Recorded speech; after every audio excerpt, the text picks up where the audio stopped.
নিজের স্ত্রীকে হত্যার অপরাধে এখন আমি লোহার শিকের ভিতর বসে আছি। শীতল স্যাঁতসেঁতে সে অন্ধকার কক্ষটিতে সময় যেন থমকে আছে। আমার নাম শিহাব খান। আজ আমি একজন অভিযুক্ত মানুষ, নিজের স্ত্রীকে হত্যার অভিযোগে। অভিযোগটি এত ভয়ঙ্কর যে মাঝে মাঝে নিজেকে প্রশ্ন করি, আমি কি সত্যি এমন কোনো দুঃস্বপ্নের মধ্যে পড়ে গেছি যেখান থেকে জেগে ওঠার কোনো উপায় নেই? আমার স্ত্রী কোথায় আছে? আদৌ কি বেঁচে আছে কিনা আমি জানি না, আমার পরিবারও জানে না। তবু আমার শাশুড়ি অভিযোগ তুলেছে আমি আর আমার বাবা আর আমার ছোট ভাই মিলে নাকি তাকে হত্যা করেছি, তারপর তার দেহ টুকরো টুকরো করে মাটির নিচে পুঁতে রেখেছি। এই অভিযোগের ভারেই এখন আমরা তিনজন একই জেলের ভেতরে বন্দী। আমার বাবা একজন অবসরপ্রাপ্ত মানুষ, সারা জীবন সততার সঙ্গে চাকরি করে এখন পেনশনের সামান্য টাকায় সংসার চালাতেন, আর সংসারের বাকি দায়িত্ব ছিল আমার কাঁধে। আমরা 4 ভাই বোন, 2 বোন কোহিনূর আর শাহিনূর, ছোট ভাই রিফাত খান, আর আমি বড় ছেলে শিহাব খান। আমাদের ছোট্ট সংসারটা ছিল খুব সাধারণ কিন্তু শান্ত। কিন্তু হঠাৎ একদিন সব কিছু বদলে গেল। আমার শাশুড়ি থানায় গিয়ে মামলা করলেন। তার অভিযোগ আমরা 3জন মিলে তার মেয়েকে হত্যা করেছি। কোর্ট থেকে আমাদের 3 দিনের রিমান্ড মঞ্জুর হয়েছে। জেলের ভিতর বসে আমি যখন এই খবরটা শুনলাম, বুকের ভিতর যেন একটা ঠান্ডা ছুরি ঢুকে গেল। এদিকে বাইরে আমার মা আর ছোট বোন শাহিনুর পাগলের মতো দৌড়াদৌড়ি করছে। কোর্ট, আইনজীবী, কাগজপত্র এসব সম্পর্কে তাদের কোনো ধারণা নেই, তবুও তারা লড়ছে আমাদের বাঁচানোর জন্য। সেদিন থানায় আমার শাশুড়ি এসে দাঁড়ালেন আমাদের সামনে। তার চোখে তখন আগুন। তিনি দাঁতে দাঁত চেপে বললেন, তোদের 3 বাপ ছেলেকে আমি ফাঁসিতে ঝুলিয়ে ছাড়বো। তার সেই কথা শুনে আমার বুক কেঁপে উঠল। প্লিজ মা, আপনি এমন করবেন না। আমার সঙ্গে যা করার করেন, কিন্তু আমার বাবা ছোট ভাইকে ছেড়ে দিন। আমার কথা শেষ হতে না হতেই তিনি তীক্ষ্ণ হাসি হেসে বললেন, না, এত সহজে তোদের কাউকে ছাড়বো না। তোদের সবাইকে আমি শেষ করে ছাড়বো। তার সেই চোখের দৃষ্টি আজও আমাকে কাঁপিয়ে দেয়। আগামীকাল থেকে আমাদের রিমান্ড শুরু হবে। তার আগে যদি কেউ জানতে চায় কিভাবে শুরু হয়েছিল এই গল্প, তাহলে আমাদের ফেরত যেতে হবে কয়েক বছর আগে সেই দিনে, বিশ্ববিদ্যালয়ের ক্যাম্পাস। সেখানে আমার জুনিয়র ছিল অরুমিতা। আমি তাকে ডাকতাম অরু বলে। ও ছিল আমার থেকে প্রায় 4 বছরের ছোট। প্রথম দিন থেকে মেয়েটাকে আমার ভালো লাগতো, কিন্তু বয়সের পার্থক্য আর নিজের সংকোচের কারণে কখনো তাকে কিছুই বলিনি। 4 বছর ধরে আমি নীরবে শুধু দূর থেকে তাকে দেখেছি। তার হাসি, তার কথা বলার ভঙ্গি সব কিছুই অদ্ভুতভাবে আমাকে টানতো, কিন্তু আমি কখনো সাহস করিনি। তারপর এলো আমার বিশ্ববিদ্যালয় জীবনের শেষ দিন। বিদায়ের অনুষ্ঠান শেষ। আমি যখন ক্যাম্পাসের গেট দিয়ে বের হয়ে যাচ্ছি, হঠাৎই পিছন থেকে কেউ ডাকলো।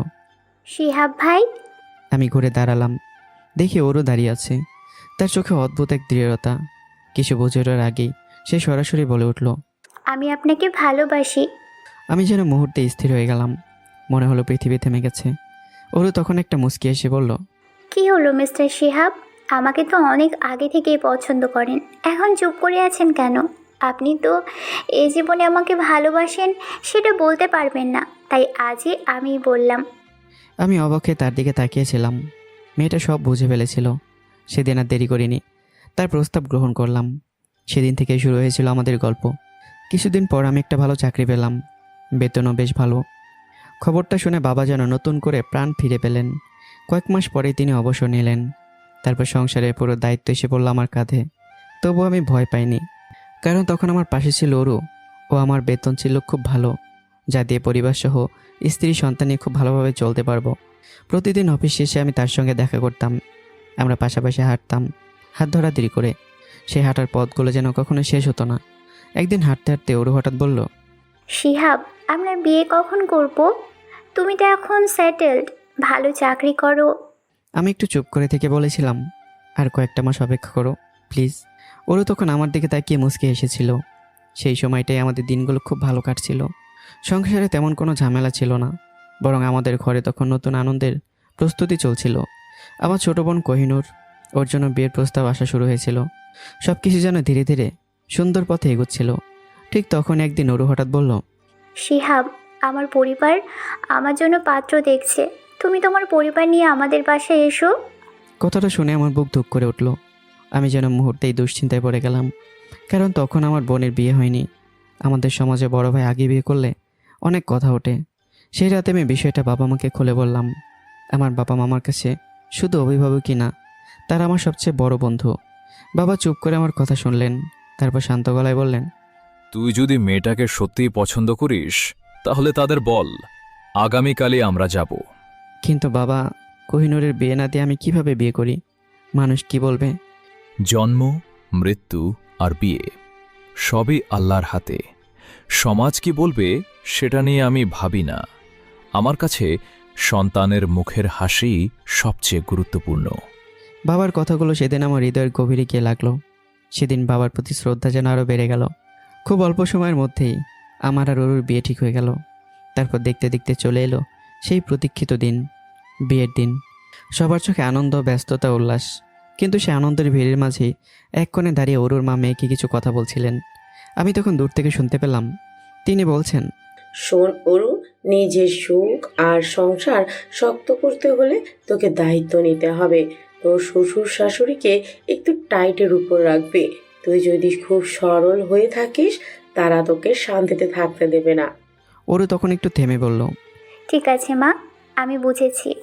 সেদিনে সে কথাগুলো শুনে আমার ভেতরটা যেন কেমন কেঁপে উঠেছিল, কিন্তু আমি কিছু বলিনি। ভাবলাম হয়তো ভুল শুনেছি। বিয়ের পর প্রথম কয়েকটা মাস সব কিছু ঠিকঠাকই চলছিল। অরু তখনও আগের মতো ছিল, কিন্তু ধীরে ধীরে সব কিছু বদলাতে শুরু করলো। আমি আমার ভাই বোনদের পড়াশোনার খরচ দিতাম, তাদের কলেজে যাওয়া আসা, বইপত্র সব কিছুই আমার দায়িত্বে ছিল। কিন্তু কিছুদিন পর থেকেই ওর ওইসব নিয়ে অস্বস্তি দেখাতে শুরু করলো। একদিন সে হঠাৎ বলল, শিহাব, আমার এসব ভালো লাগছে না। তুমি যে বেতন পাও সবই তো খরচ করে ফেলো, কিছু তো জমাতে হবে। দেখো অরু, আমার দুই বোনের বিয়ে দিতে পারলেই অনেক দায়িত্ব কমে যাবে। আর রিপা তো যখন চাকরি পাবে তখন আমাদের অনেক টাকা জমবে। কয়েকটা বছর একটু কষ্ট করো। আমার কথা শেষ হতেই ওর মুখ গোমরা করে অন্য ঘরে চলে গেল। সেদিন প্রথমবার আমার মনে হলো আমাদের সম্পর্কের কোথাও যেন একটা অদৃশ্য ফাটল তৈরি হচ্ছে। কিছুদিন পর একদিন আমার শাশুড়ি আমাদের বাসায় এলেন। আমি রুমে ঢুকতে যাচ্ছিলাম, হঠাৎই দরজার কাছে দাঁড়িয়ে শুনতে পেলাম ওরু বলছে, মা, তোমাদের জামাই তার সব টাকা মা বাবা আর ভাই বোনের পিছনেই খরচ করে ফেলে। তারপর সে আমার সম্পর্কে আরও অভিযোগ করতে লাগলো। আমি শুধু চুপচাপ দাঁড়িয়ে শুনছিলাম। তারপর আমার শাশুড়ির কণ্ঠ ভেসে এলো, শোন, তুই কৌশলে তোর শ্বশুর শাশুড়িকে বাসা থেকে বের করে দে, না হলে তোরা আলাদা হয়ে যা। ওরও একটু দ্বিধা নিয়ে বলল। কিন্তু মা, এসব কিভাবে করব? তারপর যে কথাগুলো আমি শুনলাম সেগুলো শুনে আমার শরীর ঠান্ডা হয়ে গেল। আমার শাশুড়ি বললেন, তুই তোর শাশুড়ির সাথে খারাপ ব্যবহার করবি, ঘরের কাজ নিয়ে ঝামেলা করবি, আর শিহাবকে বলবি তার মা তোকে নির্যাতন করে। আমি দরজার বাইরে দাঁড়িয়েছিলাম, একটা কথাও বলিনি। নিজের কানে নিজের শাশুড়িকে মেয়ে কেমন কুবুদ্ধি দিতে শুনে আমি স্তব্ধ হয়ে গিয়েছিলাম।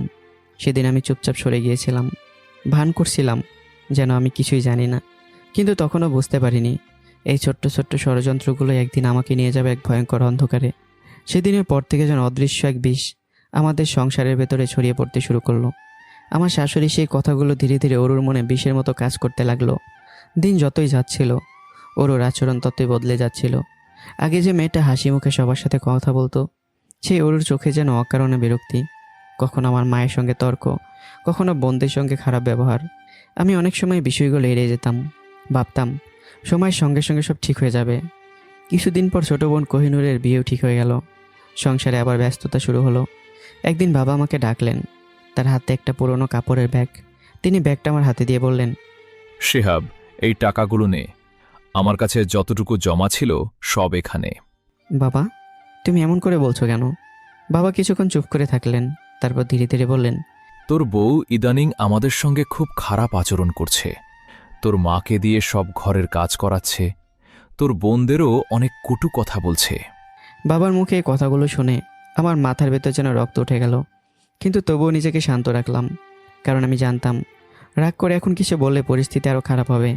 আমি নিজের ঘরে ঢুকতে দেখলাম ওরু বিছানায় বসে কাঁদছে। আমি অবাক হয়ে গেলাম। কি হয়েছে ওরু? ওরু কান্নার মাঝে বলল, আমি আর তোমার এই সংসার করব না। তোমার মা আর বোনেদের অত্যাচার আমি আর সহ্য করতে পারছি না। তার কথা শুনে আমি স্তব্ধ হয়ে গেলাম। আচ্ছা, আগে কোহিনূরের বিয়েটা শেষ হোক, তারপর আমরা সব কিছু নিয়ে বসে কথা বলবো। আমার কথা শেষ না হতেই ওরু হঠাৎ বলল, কিন্তু তুমি এই বিয়েতে কোনো টাকাই খরচ করবে না। আমি অবাক হয়ে তার দিকে তাকালাম। তোমার বিয়েতে কি তোমার ভাই খরচ করেনি? ওরও একটু শক্ত গলায় বলল, ওটা আমার ভাইয়ের দায়িত্ব ছিল। আর এটা আমার দায়িত্ব।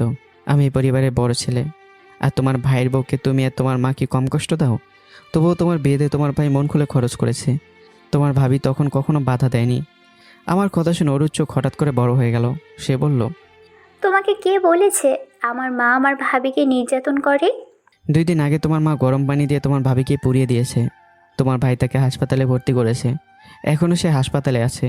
অরু তাড়াতাড়ি করে বলল, না, ভাবি নিজের ভুলে গরম পানি পড়ে গেছে তার গায়ে। তাহলে তুমি এই বিষয়ে আমার কাছ থেকে কেন লুকালে? তোমার ভাই নিজে আমাকে সব বলেছে। ঘরের ভিতর তখন এক অদ্ভুত নীরবতা নেমে এলো। ওরও আর কোনো কথা বলল না। আমি বুঝতে পারছিলাম আমাদের সম্পর্কের ভেতর কোথাও যেন গভীর একটা অন্ধকার জমে উঠেছে। কয়েকদিন পর অবশেষে কোহিনূরের বিয়ের দিন চলে এলো। আমরা যথাসাধ্য আয়োজন করলাম। ঘর ভরে গেল আলো, মানুষ আর হাসিতে। বিয়েটা সুন্দরভাবে সম্পন্ন হলো। ছেলেটা একজন ডক্টর। বিয়ের পরই সে সিঙ্গাপুরে চলে যাবে কাজের জন্য, আর বোনকেও সাথে করে নিয়ে যাবে। কোহিনূরের চোখে তখন এক নতুন জীবনের স্বপ্ন। সবাই খুশি, কিন্তু সে আনন্দের মাঝে আমি লক্ষ্য করলাম ওরও যেন অদ্ভুতভাবে চুপচাপ। তার চোখে তখন এমন এক দৃষ্টি ছিল যা আমি আগে কখনো দেখিনি। কোহিনূরের বিয়েটা শেষ হওয়ার পর মনে হয়েছিল এবারে তো সংসারটায় আবার শান্ত হবে, কিন্তু আমার সে আশা খুব দ্রুত ভেঙে গেল। বিয়ের খরচ নিয়ে ওরও আবার নতুন করে ঝামেলা শুরু করলো। একদিন সন্ধ্যায় সে রাগে ফুঁসতে ফুঁসতে বলল, তোমাকে বলেছিলাম কোহিনূরের বিয়েতে তুমি কোনো টাকা খরচ করবে না, আমাদেরও তো একটা ভবিষ্যৎ আছে, কিন্তু তুমি আমার কথার কোনো গুরুত্বই দিলে না। আমি বিস্মিত হয়ে তার দিকে তাকালাম। এসব কি বলছো অরু? তোমার বিয়েতে যখন তোমার ভাই এত টাকা খরচ করেছিল, তখন কি তার স্ত্রী সন্তানের ভবিষ্যৎ ছিল না? তোমার ভাই যদি তখন ভবিষ্যতে চিন্তা করতো, তখন তোমার বিয়ের কি হতো? আমার কথা শুনে ওর চোখে তীব্র বিরক্তি ফুটে উঠল। সে ঠান্ডা গলায় বলল, তোমার পরিবারের হিসেব আমার পরিবারের সাথে করবে না। তার সে কথাটা যেন বুকের ভেতর কোথাও গভীরভাবে আঘাত করলো। সেই রাতটা আমরা দুজনই তর্ক করতে করতে কাটালাম। আমাদের সংসারের বাতাসে তখন যেন অদৃশ্য এক আগুন জ্বলছিল। কয়েকদিন পর খবর এলো আমার শ্বশুর খুব অসুস্থ। ওরুকে নিয়ে আমি তাকে দেখতে গেলাম। শ্বশুরবাড়ির দরজা পেরিয়ে ভেতরে ঢুকতেই একটা অদ্ভুত দৃশ্য চোখে পড়ল। আমার শাশুড়ি তার ছেলের বউকে, মানে অরুর ভাবিকে, এলোপাথারি মারছেন। আমি হতভম্ব হয়ে দৌড়ে গিয়ে তাকে থামালাম। আপনি তাকে মারছেন কেন? শাশুড়ির আগে ফুঁসতে ফুঁসতে বলল, ও আমার ছেলের মাথা খেয়েছে। সে এখন ঠিকমতো আমার সেবা যত্নও করে না। আমি অবাক হয়ে ভাবির দিকে তাকালাম। ভাবি, কি হয়েছে? আপনার নামে এসব কি শুনছি? ভাবি চোখের পানি মুছতে মুছতে বললেন, না ভাইয়া, আসলে 3জন যদি আমাকে এক সময়ে একসাথে 3টা কাজ দেয়, আমি কিভাবে করব? একটা শেষ না করলে আরেকটা শুরু করা যায়? তার কণ্ঠে ক্লান্তি আর অপমান মিশেছিল। কিন্তু হঠাৎ ওরও সামনে এসে তীক্ষ্ণ গলায় বলে উঠল, না পারলে এই বাড়ি ছেড়ে চলে যাও। তার সেই কথাটা শুনে আমি যেন মুহূর্তে অবাক হয়ে গেলাম। আমি ওর দিকে তাকালাম। ওরু, তুমি কি পারবে একসাথে 3টা কাজ করতে? ওরু ঠান্ডা গলায় বলল, আমার সাথে কি ভাবির তুলনা হয়? ভাবির কি 10টা হাত আছে যে 3টা কাজ সে একসাথে করবেন? আমার ভেতরে তখন জমে থাকা রাগ ধীরে ধীরে বিস্ফোরিত হচ্ছিল। আমি নিজেকে থামাতে পারলাম না। আসলেই তোমাদের পুরো পরিবারটাই থার্ড ক্লাস। তোমার মা তোমাকে শেখায় শ্বশুর শাশুড়িকে সম্মান না করতে, তাদের কষ্ট দিতে, কিন্তু ছেলের বউয়ের বেলায় সব উল্টো নিয়ম কেন? সেখানে এত অত্যাচার কেন? আমার কথা শুনে ঘরের ভেতর হঠাৎ গভীর নীরবতা নেমে এলো। শাশুড়ির চোখে তখন রাগের আগুন, আর ওরও আমার দিকে এমনভাবে তাকিয়েছিল যেন আমি তার সবচেয়ে বড় শত্রু। সেদিন আমার কথাটা শেষ হতেই ঘরের ভেতর যে আচমকা আগুন জ্বলে উঠল। আমার শাশুড়ির তেলে বেগুনে জ্বলে ওঠে তীক্ষ্ণ চোখে আমার দিকে তাকিয়ে বললেন, জামাই, তুমি বেড়াতে এসেছো, খাও দাও, আরাম করে চলে যাও। আমার মেয়েকে নিয়ে মাথা ঘামাতে হবে না। আমি আমার মেয়েকে আদর যত্নে মানুষ করেছি। সে আমার রাজকন্যা। তার কণ্ঠের দৃঢ়তা যেন ঘরের বাতাসকে ভারী করে দিল। আমি কিছুক্ষণ চুপ করে রইলাম, কিন্তু বুকের ভেতর জমে থাকা আগুনটার চেপে রাখা গেল না। রাগে শরীর গজগজ করতে করতেই বললাম, মা, আপনি এটা কেমন কথা বলছেন? পৃথিবীর সব মেয়েকেই তো তার মা বাবা আদর করেই বড় করেন।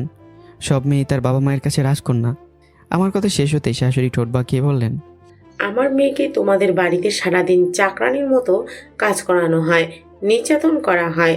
তখন আমি তো তোমাদের পরিবারের বিষয়ে চুপ থাকি, তেমনি তুমিও আমাদের পরিবারের ব্যাপারে চুপ থাকবে। কথাগুলো যেন ধারালো ছুরির মতো এসে বুকে বিঁধল। এর মধ্যে ওরও ধীরে ধীরে মায়ের পাশে এসে দাঁড়ালো। তার কণ্ঠ ঠান্ডা, কিন্তু কথাগুলো যেন আরও বেশি কষ্ট দিল। হ্যাঁ, মা ঠিকই বলেছেন, তুমি চুপচাপ এসেছো, খাওয়া দাওয়া করে চলে যাবে। আমি অবাক হয়ে ওর দিকে তাকালাম। সেই ওরও যে একসময় আমার দিকে তাকিয়ে হাসতো, আর সে আমার বিপরীতে দাঁড়িয়ে। আমি গলা একটু উঁচু করেই বললাম, আমার মা বাবা তোমাকে চাকরানির মতো কাজ করায়, নির্যাতন করে? কবে করেছো বলো? বলো ওরু। আমার কণ্ঠে যেমন রাগও ছিল, তেমন ছিল অসহায়তা। আমি আবার বললাম, তুমি বলছো না কেন? তোমার ভাবিকে তোমার মা যে পরিমাণ নির্যাতন করে তার 50 ভাগের 1 ভাগ যদি আমার মা বাবা তোমার সাথে করতো, তাহলে তুমি আর তোমার মা আমাদের পুরো পরিবারকে জেলে ভরে দিতে। কথাগুলো শুনে শাশুড়ির চোখ আরও লাল হয়ে উঠল। তিনি দাঁতে দাঁত চেপে বললেন, প্রয়োজনে তাই করব। ঘরের ভিতর হঠাৎ নীরবতা নেমে এলো। সেদিন আর একটা কথা বলিনি। বুকের ভেতর জমে থাকা কষ্ট আর অপমান নিয়ে চুপচাপ বের হয়ে এসেছিলাম সে বাড়ি থেকে। তারপর এভাবেই কেটে গেল আরও একটা মাস। কিন্তু সেই দিনের কথাগুলো আমার ভেতরে কোথাও জমেছিল, অদৃশ্য আগুনের মতো। একদিন মা বাবা এয়ারপোর্টে গেলেন কোহিনূর আর তার স্বামীকে বিদায় দিয়ে। সেখান থেকে তারা মামার বাসায় যাবে, একদিন পর ফিরবেন। বাসায় তখন ওরও একা। সেদিন বিকেল আমার এক বন্ধুর বাসায় ছোটোখাটো একটা পার্টি ছিল, তাই অফিস থেকে 4টার দিকে ছুটি নিয়ে বের হয়ে এলাম। বাসার সামনে এসে থমকে দাঁড়ালাম। দরজায় তালা ঝুলছে। মনে মনে বললাম, ওরও এই সময় বাসায় তালা দিয়ে কোথায় গেল? পকেট থেকে ফোনটা বের করে কল দিলাম, 1বার 2বার 3বার, কিন্তু কোনো রেসপন্স নেই। একটার পর একটা কল দিতেই থাকলাম। 10টা 15টা 20টা দিয়ে ফেললাম, কিন্তু ফোনের ওপাশে শুধু নিঃশব্দ। সময় ধীরে ধীরে সন্ধ্যা ছুঁয়ে ফেললো। ঠিক 6টার দিকে ওরও ফিরে এলো। দরজা খুলতে আমি জিজ্ঞাসা করলাম, কোথায় গিয়েছিলে? ফোন ধরনি কেন? ওরও ফোনটা হাতে নিয়ে স্ক্রিনে তাকালো। তারপর স্বাভাবিক গলায় বলল, ফোন সাইলেন্ট ছিল, আর একটু মার্কেটে গিয়েছিলাম। আমি কিছুক্ষণ ওর দিকে তাকিয়ে রইলাম। তারপর ধীরে ধীরে বললাম, মার্কেটে গিয়েছো ভালো কথা, কিন্তু বেপরদায় কেন? এভাবে কোনো বাড়ির বউ কি বাইরে যায়? ওরও মাথা নিচু করে বলল, সরি, ভুল হয়ে গেছে। ঠিক আছে, কিন্তু এরপর থেকে তুমি কোথাও গেলে আমাকে বলবে, আমি তোমাকে নিয়ে যাব। আমাকে ছাড়া বাইরে যাবে না। যদি খুব দরকার হয় তাহলে পর্দা করে আমাকে বলেই যাবে। ওরও তখন চুপ করেছিল, কিন্তু জানি না কেন সেদিন তার চোখের ভেতর আমি এমন একটা ছায়া দেখেছিলাম যে আমার বুকের ভেতর অজানা এক সন্দেহের বীজ বপন করে দিয়েছিল। আর তখন আমি জানতাম না এই ছোট্ট ঘটনাটা একদিন আমার জীবনের সবচেয়ে বড় ঝড়ে শুরু হতে যাচ্ছে। সেদিনের মতো রাতটা কেমন যেন ভারী হয়ে নেমে এলো। কথা খুব বেশি হয়নি আমাদের মধ্যে। ওরও চুপচাপ ছিল, আর আমিও। পরদিন সকালে অফিসে চলে গেলাম। সারাদিন কাজের ভিড়ে মাথা ব্যস্ত থাকলেও মনে কোথাও একটা অদ্ভুত অস্বস্তি কাজ করছিল, যেন অদৃশ্য কোনো ঝড় ধীরে ধীরে এগিয়ে আসছে আমার জীবনের দিকে। অফিস শেষে সন্ধ্যার দিকে বাসায় ফিরলাম। দরজা খুলতেই দেখি মা বাবা বসে আছেন, কিন্তু ঘরের ভেতর ওর কোনো চিহ্নই নেই। আমার বুকটা ধুক করে উঠল। মায়ের দিকে তাকালাম, মা, ওরু কোথায়? ওকে তো দেখছি না। মা একটু বিস্মিত গলায় বললেন, আমরা তো 4টার দিকে এসেছি, এসে দেখি বাসা তালা দেওয়া। আমাদের কাছে আরেকটা চাবি ছিল, সেটা দিয়ে তালা খুলেছি, কিন্তু বৌমাকে তো দেখি নাই। মায়ের কথাটা শুনে বুকের ভেতরটা যেন কেমন শূন্য হয়ে গেল। আমি তাড়াতাড়ি করে ফোন বের করে ওরুকে কল দিলাম, 1বার 2বার 3বার, কিন্তু ফোন বন্ধ। আমি বারবার কল করতে থাকলাম, কিন্তু প্রতিবারই সে একই উত্তর, ফোন বন্ধ। তারপর ওর বাবাকে কল করলাম। ওপাশ থেকে তিনি বললেন, না জামাই, আরও তো এখানে আসি নাই। এক মুহূর্তের জন্য আমার হাত কেঁপে উঠল। তারপর ওর সব বন্ধু বান্ধবীদেরও ফোন করলাম, কেউ কিচ্ছু জানে না। সন্ধ্যা হয়ে রাত হয়ে গেল। রাত ধীরে ধীরে গভীর হলো, কিন্তু ওর কোনো খোঁজ নেই। এভাবেই কেটে গেল পুরো রাত। ভোরের আলো ফুটলো, ওরও তবুও কোথাও নেই। সকাল ওর মা বাবা আমাদের বাসায় এলেন। শুরুতে তারা শান্ত গলায় কথা বলছিলেন, কিন্তু কিছুক্ষণ পরেই আমার শাশুড়ির চোখে সন্দেহের আগুন জ্বলে উঠল। তিনি দাঁতে দাঁত চেপে বললেন, সত্যি করে বলো জামাই, আমার মেয়েকে তোমরা কি করেছো? আমি স্তব্ধ হয়ে গেলাম। আমরা তো কেউ বাসায় ছিলাম না, আমি অফিসে ছিলাম, মা বাবা এয়ারপোর্টে গিয়েছিল। তারপর পুরো ঘটনা খুলে বললাম। সব শুনে আমার শাশুড়ি চোখ রাঙিয়ে বললেন, আমার মেয়ের কিছু হলে তোমাদের পুরো পরিবারকে দেখে নিব। তার কথার মধ্যে এমন এক ভয়ঙ্কর ইঙ্গিত ছিল যা আমার বুকের ভেতর কাঁপন ধরিয়ে দিল। সারাদিন আমরা পুরো চট্টগ্রাম খুঁজলাম, রাস্তা, হাসপাতাল, আত্মীয়দের বাসা, কিন্তু ওরও নেই, কোথাও নেই। এই 2 দিন আমাদের পরিবারে কেউ ঠিকমতো খাবারও খেতে পারেনি। রাতের দিকে বাবা দীর্ঘশ্বাস ফেলে বললেন, শিহাব, কাল সকালে থানায় গিয়ে একটা নিখোঁজ ডায়েরি করতে হবে। আমি মাথা নেড়ে সম্মতি দিলাম, কিন্তু আমরা তখনও জানতাম না পরের ঘটনাটা আমাদের জীবনের সবচেয়ে ভয়ঙ্কর অধ্যায় হয়ে উঠবে। মাঝরাতে হঠাৎ দরজায় ধাক্কা পড়ল। দরজা খুলতেই দেখি পুলিশ। তারা ঘরে ঢুকেই কঠোর গলায় বলল, মিস্টার শিহাব, আপনাদের বাপ ছেলে 3জনকে গ্রেপ্তার করা হচ্ছে। আমি হতভম্বয়ে জিজ্ঞাসা করলাম, কেন? একজন অফিসার ঠান্ডা গলায় বললেন, আপনাদের বিরুদ্ধে অভিযোগ এসেছে আপনারা আসাদ সাহেবের মেয়ে অরমিতাকে খুন করে তার লাশ টুকরো টুকরো করে মাটির নিচে পুঁতে রেখেছেন। কথাটা শুনেই মনে হলো পুরো পৃথিবী যেন আমার মাথার উপর ভেঙে পড়ল। এটা মিথ্যা, কিন্তু কেউ আমার কোনো কথা শুনল না। পুলিশ আমাকে বাবার ছোট ভাইকে নিয়ে চলে গেল। পেছনে মা আর ছোট বোন শাহিনুরের কান্না ভেসে আসছিল। পরের দিনগুলো ছিল নরকের মতো। ভাড়া প্রতিবেশীরা আমাদের পরিবারকে নিয়ে কুৎসা রটাতে লাগলো। মা আর বোনকে অপমান করতে লাগলো। মানুষ যেন হঠাৎ করে নেকড়ে হয়ে গেছে। এই ছিল অতীত। এবার চলুন বর্তমানে ফেরা যাক। বর্তমান। আর ছোট বোন শাহিনুর কান্না করতে করতে একা আমাদের সঙ্গে দেখা করতে এসেছে। চোখ মুখ একেবারে লাল হয়ে আছে। তুই একা কেন? মা কোথায়? শাহিনুর কাঁদতে কাঁদতে বলল, ভাইয়া, এলাকার সবাই আমাদের জীবন নরক বানিয়ে ফেলেছে। সবাই বলছে আমরা নাকি একটা নিরীহ মেয়েকে মেরে ফেলেছি। সে ফুপিয়ে ফুপিয়ে বলতে লাগলো, আজ তো আমাকে আর মাকে পচা ডিম মেরেছে এলাকার মানুষ আর পাশের বাসার আন্টি। আমার বুকটা মোচড় দিয়ে উঠল। শাহিনুর আবার বলল, মা প্রতিবাদ করেছিল, তখন পাশের বাসার আন্টি। এখানে সে হাউমাউ করে কেঁদে উঠল। বাবা উৎকণ্ঠায় বললেন, তারপর কি হলো মা? তোর মা কোথায়? বাবার গলায় ভয় স্পষ্ট ছিল, কারণ মা বাবা একে অপরকে ভীষণ ভালোবাসতেন। তাদের প্রেম করে বিয়ে হয়েছিল। শাহিনুর অঝরে কাঁদতে কাঁদতে বললেন, পাশের বাসার আন্টি মাকে জুতা দিয়ে মেরেছে। তারপর মা শকে সেখানে হার্ট অ্যাটাক করে মারা গেছে। কথাটা শুনে আমার পায়ের নিচ থেকে যেন মাটি সরে গেল। শরীর থরথর করে কাঁপতে লাগলো। বাবা হঠাৎ মাটিতে লুটিয়ে পড়লেন। ছোট ভাই হাউমাউ করে কাঁদতে লাগলো। দুই ভাই খেয়াল করলাম আমাদের বাবা কেন যেন নড়ছে না। আমরা বাবাকে নাড়িয়ে দেখলাম, কিন্তু কোনো সারা শব্দ নেই। আমাদের বাবা তখন এই নিষ্ঠুর পৃথিবীর মায়া ছেড়ে চলে গেছেন। আমরা তিন ভাই বোনা নিজেকে ধরে রাখতে পারলাম না। অজরে কাঁদতে লাগলাম। মনে হচ্ছিল এক মুহূর্তের জন্য যেন আমাদের পুরো পৃথিবীটা ওলটপালট হয়ে গেছে। যে সংসারটাই ছিল হাসি, ভালোবাসা আর স্বপ্নে ভরা, সেই সংসার কয়েকটা দিনের মধ্যে ভেঙে ধূলিচ্ছাত হয়ে গেল। ছোট ভাই রিপাত, সে যেন শোকে পাথর হয়ে গেছে। তার চোখ দুটো ফাঁকা, কোনো শব্দ নেই মুখে। শাহিনুরের চোখ মুখ কান্নায় ফুলে লাল হয়ে গেছে। হঠাৎ সে কাঁপা গলায় বলল, ভাইয়া, তোরা যদি জেলে থাকিস আমি কোথায় থাকবো? তার প্রশ্নটা শুনে আমার বুকটা যেন ছিঁড়ে গেল, কিন্তু আমার কাছে কোনো উত্তর ছিল না। আমি শুধু মাথা নিচু করে বসে রইলাম। ঠিক তখন এক পুলিশ অফিসার এসে বললেন, তোমাদের বাবা মা মারা গেছে, এই কারণে তোমাদের পেরোলে মুক্তি দেওয়া হবে, যেন জানাজায় থাকতে পারো। কথাটা শুনে বুকের ভেতরটা হু হু করে উঠল। প্যারোলে বের হয়ে যখন বাসায় ফিরলাম, ঘরের মাঝখানে সাদা কাপড়ে মোড়া মায়ের নিথর দেহটা পড়ে আছে দেখলাম। তখন আমি নিজেকে ধরে রাখতে পারলাম না। মায়ের লাশটা জড়িয়ে ধরে আমরা তিন ভাই বোন হাউমাউ করে কাঁদতে লাগলাম। আমাদের কান্নার শব্দে পুরো ঘরটা যেন কেঁপে উঠছিল। মনে হচ্ছিল এই কান্নার শব্দে হয়তো মা একবার চোখ খুলে তাকাবেন, কিন্তু মা আর কোনোদিনও চোখ খুলবেন না। চারপাশে দাঁড়িয়ে থাকা মানুষের মধ্যে কেউ কেউ দীর্ঘশ্বাস ফেলে বলছিল, ইস, একদিনেই মা বাবা দুজনকে হারালো, বেচারারা এখন একেবারে এতিম হয়ে গেল। কিন্তু সবাই এমন ছিল না। কিছু মানুষ বিষাক্ত কণ্ঠে বলছিল, ওটা ওদের পাপের ফল, একটা নিরীহ মেয়েকে মেরে ফেলেছে, আল্লাহ বিচার করছেন। তাদের কথাগুলো যেন আগুনে বুকের ভেতর জ্বলছিল। আমরা ওর বাবা মাকে খবর দিয়েছিলাম, কিন্তু তারা কেউ আসেননি। মনে হলো আমাদের সাথে সম্পর্ক তারা সেই মুহূর্তেই ছিন্ন করে ফেলেছেন। বাবা মায়ের দাফন সম্পূর্ণ হলো। জানাজা শেষে যখন আমাদের আবার নিয়ে যাওয়া হচ্ছিল, তখন হঠাৎ এলাকার কিছু মানুষ ক্ষিপ্ত হয়ে উঠল। কেউ পচা ডিম ছুড়ল, কেউ জুতা, কেউ পাথর। যে যা পেল তাই ছুঁড়ে মারতে লাগলো। একটা বড় পাথর এসে সজোরে আমার মাথায় লাগলো। মাথা বেটে রক্ত গড়ে পড়তে লাগলো কপাল বেয়ে। কিন্তু তখন সেই ব্যথাটাও যেন অনুভব করছিলাম না, কারণ আমার ভেতরের যন্ত্রণা তার থেকে অনেক বড় ছিল। শাহিনুরের এক বান্ধবী তাকে সাথে করে নিয়ে গেল। কিছুদিন সে তাদের বাসায় থাকবে। বোনের চিন্তা একটু কমলেও আমাদের নিজের ভবিষ্যৎ পুরো অন্ধকার। আমাদের আপন বলতে আর কেউ থাকলো না। আরেকটা বোন আছে, সে কয়েকদিন আগে স্বামীর সাথে বিদেশ চলে গেছে। আর আছে চাচা, কিন্তু চাচির কারণে বহুদিন ধরে আমাদের সাথে সম্পর্ক খারাপ। সে কখন আমাদের পাশে দাঁড়াবে না।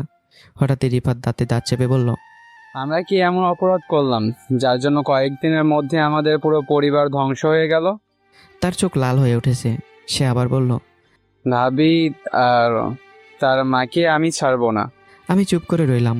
আমার ভেতরে আগুন জ্বলছিল, কিন্তু সেই আগুনের সাথে মিশেছিল অসহায়তা আর শূন্যতা।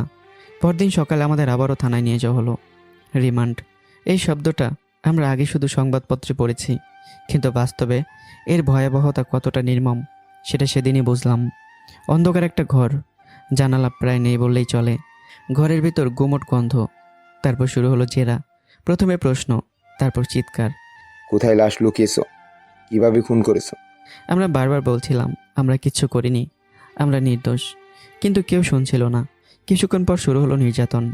লাঠির আঘাত, থাপ্পড়, লাথি। আমাদের শরীরের প্রতিটা হাড় যেন ভেঙে যাচ্ছে। শরীরের প্রতিটা গিরা যেন আগুন হয়ে জ্বলছে। রিপাতের আত্মচিৎকারে ঘরটা কেঁপে উঠছিল। আমার মনে হচ্ছিল হয়তো আজই আমাদের শেষ দিন। এর মধ্যে মাথার ভেতর আরেকটা চিন্তা ঘুরছিল, উকিল খেয়ে দেবে, টাকা আসবে কোত্থেকে, আমাদের জন্য দাঁড়াবে কে? এই পৃথিবীতে তো এখন আমাদের আর কেউ নেই। অসহ্য নির্যাতনের মধ্যে একসময় আমাদের দিয়ে 164 ধারায় স্বীকারোক্তি নেওয়া হলো। আমরা তখন ঠিকমতো দাঁড়াতেও পারছিলাম না, কিন্তু যখন আবার জিজ্ঞাসা করলো, লাশ কোথায় পুঁতে রেখেছো? আমরা চুপ করে রইলাম। বলবো কিভাবে? আমরা তো সত্যি ওরুকে খুন করিনি। একজন পুলিশ তখন বলল, আবার রিমান্ড চাইতে হবে এদের। কথাটা শুনেই আমাদের বুকের ভেতরটা শুকিয়ে গেল। মনে হলো এবার হয়তো আমরা আর বাঁচব না। ঠিক তখনই আরেকজন পুলিশ ধীরে ধীরে বলল, আমার মনে হয় ওরা সত্যি মেয়েটাকে খুন করে নাই। মেয়েটার মাকেও আমার খুব সুবিধার মনে হয়নি। তার কথাটা শুনে যেন বুকের ভেতর এক ফোঁটা বাতাস ঢুকলো, এক ফোঁটা আশার আলো। কারণ আমরা জানতাম যদি আবারও রিমান্ডে নেওয়া হয় তাহলে হয়তো মা বাবার মতো আমরা ওই নিষ্ঠুর পৃথিবী থেকে হারিয়ে যাব। এরই মধ্যে নতুন এক ঝড় শুরু হলো আমাদের জীবনে। আমরা তখন জেলের অন্ধকার ঘরে বন্দী। বাইরের পৃথিবীতে কি হচ্ছে, কি ঘটছে তার খবর খুব কমই আসে। কিন্তু একদিন হঠাৎ এক পুলিশ অফিসার এসে খবর দিল, যা শুনে মনে হলো আমাদের ভাগ্যের আকাশটা আরও কালো হয়ে গেছে। ঘটনাটা হলো আমাদের এই জীবনের ঘটনা কোনো এক ইউটিউবার তার চ্যানেলে তুলে ধরে ভাইরাল করে ফেলেছে। ভিডিও শিরোনাম, নিরীহ গৃহবধূ অরমিতাকে স্বামী ও শ্বশুরবাড়ির লোকজন মেরে টুকরো টুকরো করে মাটির নিচে পুঁতে রেখেছে। ভিডিওতে নানা রকম নাটকীয় কথা, কান্নার সাউন্ড, ভয়াবহ বর্ণনা সব মিলে এমনভাবে উপস্থাপন করা হয়েছে যেন আমরা নিশ্চিত খুনি। সত্যি মিথ্যা যাচাই করার প্রয়োজনও মনে করেনি কেউ। কয়েক ঘন্টার মধ্যে ভিডিওটা লাখ লাখ মানুষ দেখে ফেললো। তারপর শুরু হলো ঝড়। ফেসবুক, ইউটিউব, টিকটক সব জায়গায় একটাই আলোচনা, অরমিতা হত্যাকাণ্ড। দেশের বিভিন্ন বিশ্ববিদ্যালয়, কলেজে ছাত্রছাত্রীরা মিলে মিছিল বের করতে লাগলো। ব্যানারে লেখা, অরুমিতা হত্যাকারীদের ফাঁসি চাই, খুনিদের বিচার চাই।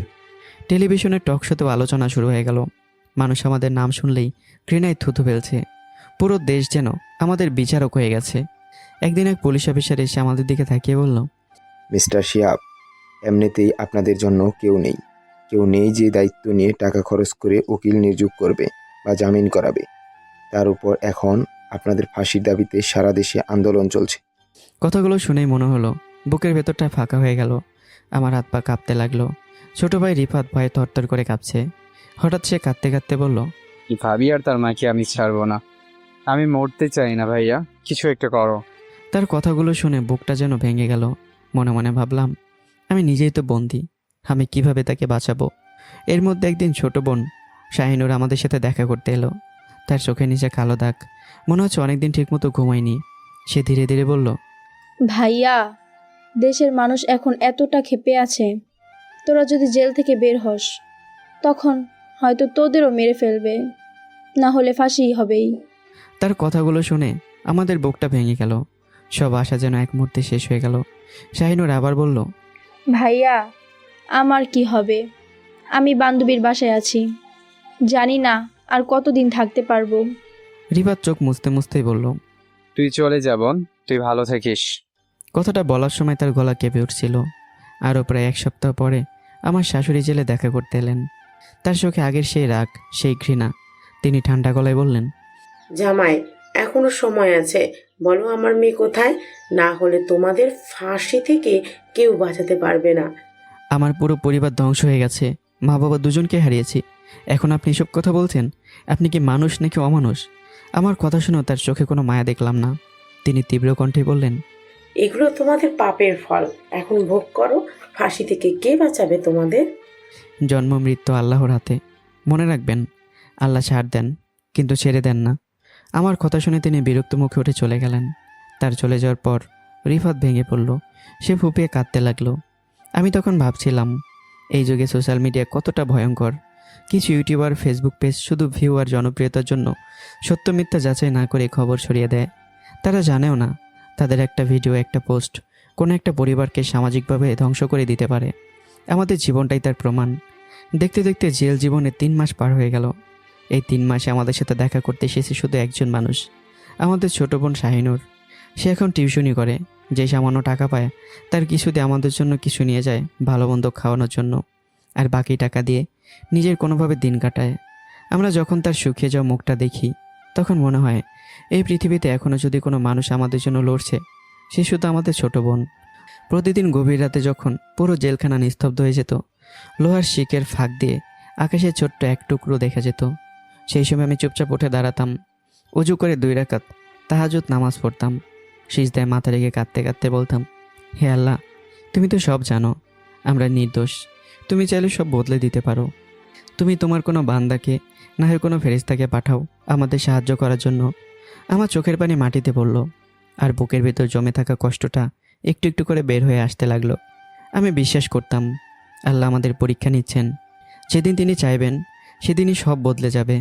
যেদিন তিনি দয়া করবেন সেদিন হয়তো আমাদের সব কষ্ট একদিন পুষিয়ে দেবেন। এইভাবে কেটে যেতে লাগলো দিন। আরও 2 মাস পার হয়ে গেল। জেলের ভিতর যেন ধীরে ধীরে আমাদের ভেতরটা শুকিয়ে দিচ্ছিল। এই 2 মাসে আমাদের সাথে দেখা করতে এসেছে শুধু একজন মানুষ, আমাদের ছোট বোন শাহিনুর। তার শুকিয়ে যাওয়া মুখটা দেখলেই বুকটা মোচড় দিয়ে উঠল। একদিন হঠাৎ চাচা এলেন। তিনি অনেকটা অসুস্থ নিয়ে আমাদের সামনে দাঁড়ালেন। হাতে পকেট থেকে কিছু টাকা বের করে বললেন, শিহাব, রিফাত, আমি এখন বেকার, আমার কাছে বেশি টাকা নেই, না হলে আমি তোদের জন্য উকিল নিয়োগ করতাম। কথাগুলো বলার সময় তার গলাটা কেঁপে উঠছিল। তিনি আমাদের হাতে 5,000 টাকা দিলেন। আমরা না চাইতেও সেই টাকা নিলাম, কারণ এই 5,000 টাকাও আমাদের জন্য তখন অনেক বড় সহায়তা। কিন্তু আমরা জানতাম এই মামলায় উকিল চালাতে লাগবে লাখ লাখ টাকা। 5,000 টাকা যেন এই 5 লাখ টাকার মতোই মনে হচ্ছিল আমাদের কাছে। চাচা কিছুক্ষণ নিশ্চুপ হয়ে দাঁড়িয়ে থাকলেন, তারপর ধীরে ধীরে চলে গেলেন। কয়েকদিন পর হঠাৎ একদিন জেলের একজন পুলিশ এসে বলল, তোমাদের সাথে স্পেশাল দেখা করতে কেউ এসেছে। আমরা অবাক হয়ে একে অপরের দিকে তাকালাম। আমাদের জন্য আবার কে আসবে? কিছুক্ষণ অপেক্ষা করার পর দরজার পাশে যে মানুষটাকে দেখলাম, আমি যেন নিজের চোখকে বিশ্বাস করতে পারছিলাম না। তিনি ছিলেন আমার কোম্পানির এমডি আরমান শিকদার স্যার। আমি অবাক হয়ে বললাম, স্যার আপনি? স্যার মৃদু হাসলেন। তিনি বললেন, শিহাব, অবাক হওয়ার কিছু নেই, আমি আরও আগে আসতাম, কিন্তু আমি দেশের বাইরে ছিলাম। এই সময় ছোট ভাই রিফাত হঠাৎ স্যারের হাত ধরে হাউমাউ করে কাঁদতে লাগলো। সে কাঁপা গলায় বলল, স্যার আমরা খুন করিনি, আপনি বিশ্বাস করুন।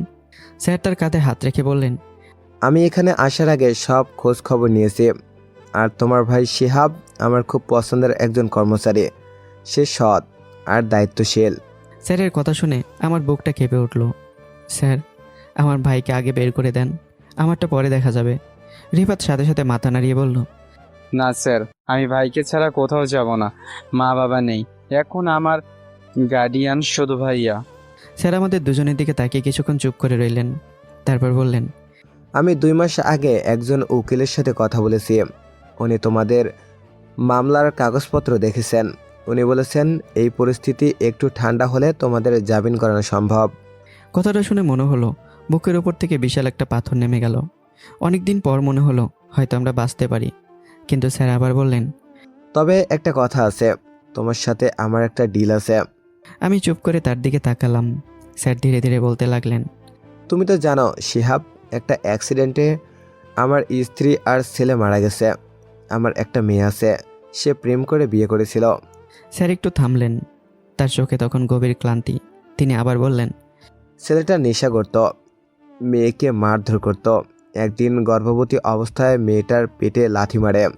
মেয়েটা 1 মাস হাসপাতালে ছিল, বাচ্চাটা মারা যায়। আমার বুকটা কেঁপে উঠল। স্যার আবার বললেন, তারপর তাদের ডিভোর্স হয়ে গেছে। স্যার এটা তো আপনার পারিবারিক ব্যাপার। স্যার একটা দীর্ঘ শ্বাস ফেললেন, তারপর বললেন, আমি অনেক ছেলেকে দেখেছি মেয়ের জন্য, কিন্তু সবাই আমার সম্পত্তির লোভে আমার মেয়েকে বিয়ে করতে চায়। কিন্তু আমি মরে গেলে তারা আমার মেয়েকে দেখবে না, দায়িত্ব নেবে না। আমি একটু বিরক্ত হচ্ছিলাম, কারণ তখন আমাদের জীবন মৃত্যুর প্রশ্ন। আর স্যার তার নিজের সমস্যার কথা বলছেন। তবু আমি জিজ্ঞাসা করলাম, আমি আপনার জন্য কি করতে পারি স্যার? আমি তো বন্দি। স্যার আমার থেকে গভীরভাবে তাকালেন, তারপর বললেন, আমি তোমাকে অনেক দিন ধরে দেখছি, তুমি সৎ, তোমার মধ্যে লোভ নেই, কিন্তু দায়িত্ববোধ আছে। তিনি একটু থেমে আবারও বললেন, তুমি যদি আমার মেয়েকে বিয়ে করো তাহলে আমি তোমাদের জামিন করিয়ে বের করে আনবো। আমি স্তব্ধ হয়ে গেলাম। স্যার আমি তো বিবাহিত। স্যার ঠান্ডা গলায় বললেন, এত কিছুর পরেও কি তুমি সেই মেয়ের সাথে সংসার করবে? সে কোথায় আছে তাও তো জানো না। তুমি বের হয়ে তাকে ডিভোর্স নোটিশ পাঠাবে তাদের বাসায়। তার পরিবারের যে কোনো লোক সেটা রিসিভ করলেই হবে। তারপর তিনি আবারও বললেন, রাজি থাকলে বলো। আমি চুপ করে বসে রইলাম। আমার সামনে তখন দুটি রাস্তা, একটা অন্ধকার আর একটা অজানা। কিন্তু একটা সুযোগ ছিল। এই সুযোগটা যদি আমি না নেই, তাহলে হয়তো আমরা আর কোনোদিন এই জেলের দরজা পেরিয়ে বাইরের আলোয় দেখতে পারবো না। তাই শেষ পর্যন্ত আমি কিছুক্ষণ মাথা নিচু করে বসে রইলাম। মনে হচ্ছিল বুকের ভিতরে এক অদ্ভুত যুদ্ধ চলছে। একদিকে নিজের জীবন, নিজের ভবিষ্যৎ, অন্যদিকে ছোট ভাই ছোট বোন, তাদের অসহায় মুখ। শেষ পর্যন্ত আমি ধীরে ধীরে মাথা তুলে বললাম, স্যার আমি রাজি, কিন্তু একটা কথা আছে। স্যার আমার দিকে তাকালেন। আমি একটু দ্বিধা নিয়ে বললাম, স্যার আপনার মেয়ের সাথে যেদিন দেখা হয়েছিল সেদিন তার কথাবার্তা শুনে মনে হয়েছে সে খুব বদরাগী, আর সে যেন পুরুষদের চোখেই দেখতে পারে না। তার কথা শুনে মনে হয়েছিল পৃথিবীর সব পুরুষই যেন তার শত্রু। সে কি আমাকে মেনে নেবে? স্যার কয়েক সেকেন্ড চুপ করে রইলেন, তারপর ধীরে বললেন, সে রাজি হবে, কিন্তু তোমার সাথে কিভাবে মানিয়ে নেবে সেটা তোমার দায়িত্ব। তিনি একটু থেমে আবারও বললেন, পুরুষদের কেন ঘৃণা করে সেটার কারণ তো তুমি একটু আগেই শুনলে। আমি গম্ভীর নিঃশ্বাস নিলাম, তারপর বললাম, স্যার আমি রাজি। স্যার মাথা নেড়ে বললেন, ঠিক আছে, 2-1 দিনের মধ্যে আমার উকিল তোমাদের সাথে দেখা করবে। এই বলে তিনি উঠে দাঁড়ালেন। বিদায় নেওয়ার আগে আবারও একবার আমাদের দিকে তাকালেন, তারপর ধীরে ধীরে চলে গেলেন। স্যার চলে যাওয়ার সাথে সাথেই ছোট ভাই রিফাত হঠাৎ আমাকে জড়িয়ে ধরলো। সে হাউমাউ করে কাঁদতে লাগলো, কাঁপা গলায় বলল, মনে হয় খুব শীঘ্রই আমরা বাইরে আলো দেখব। আমি তার মাথায় হাত রাখলাম, কিন্তু আমার বুকের ভিতর তখন অদ্ভুত এক ভারী অনুভূতি। কারণ আমি জানতাম এই মুক্তির বিনিময়ে আমাকে নিজের জীবনের একটা বড় সিদ্ধান্ত নিতে হবে। 2 দিন পর সত্যি একজন উকিল এলেন। তার নাম অ্যাডভোকেট নাজমুল হুদা। তিনি মাঝবয়সী মানুষ, চোখের তীক্ষ্ণ দৃষ্টি, কথা বলার দৃষ্টিতে আত্মবিশ্বাস। আমাদের সামনে বসেই তিনি ফাইল খুললেন, তারপর শান্ত গলায় বললেন, আমি তোমাদের মামলার সব কাগজপত্র ভালো করে দেখেছি। আমি একটু এগিয়ে গিয়ে বললাম, স্যার আমরা কি সত্যি সত্যি বের হতে পারবো? তিনি মৃদু হাসলেন, তারপর বললেন, এই মামলার একটা গুরুত্বপূর্ণ পয়েন্ট আছে। আমি আর রিফাত একসাথে অবাক হয়ে তার দিকে তাকালাম। তিনি বললেন, সেই পয়েন্ট দিয়ে শুধু তোমাদের জামিনেই হবে না, পুরো দেশের মানুষের মুখও বন্ধ হয়ে যাবে। কথাটা শুনেই আমাদের বুকের ভিতর দুকপুক করতে লাগলো। আমি আগ্রহ নিয়ে বললাম, কি পয়েন্ট স্যার, কি এমন বিষয়ে? উকিল সাহেব একটু রহস্যময় হাসি দিলেন, তারপর বললেন, ওটা তোমরা এখন না জানলেও চলবে। তিনি চেয়ার থেকে উঠে দাঁড়ালেন, তারপর বললেন, আগামী পরশুদিন তোমাদের কোর্টে তোলা হবে, সেদিন জামিনের আবেদন করা হবে।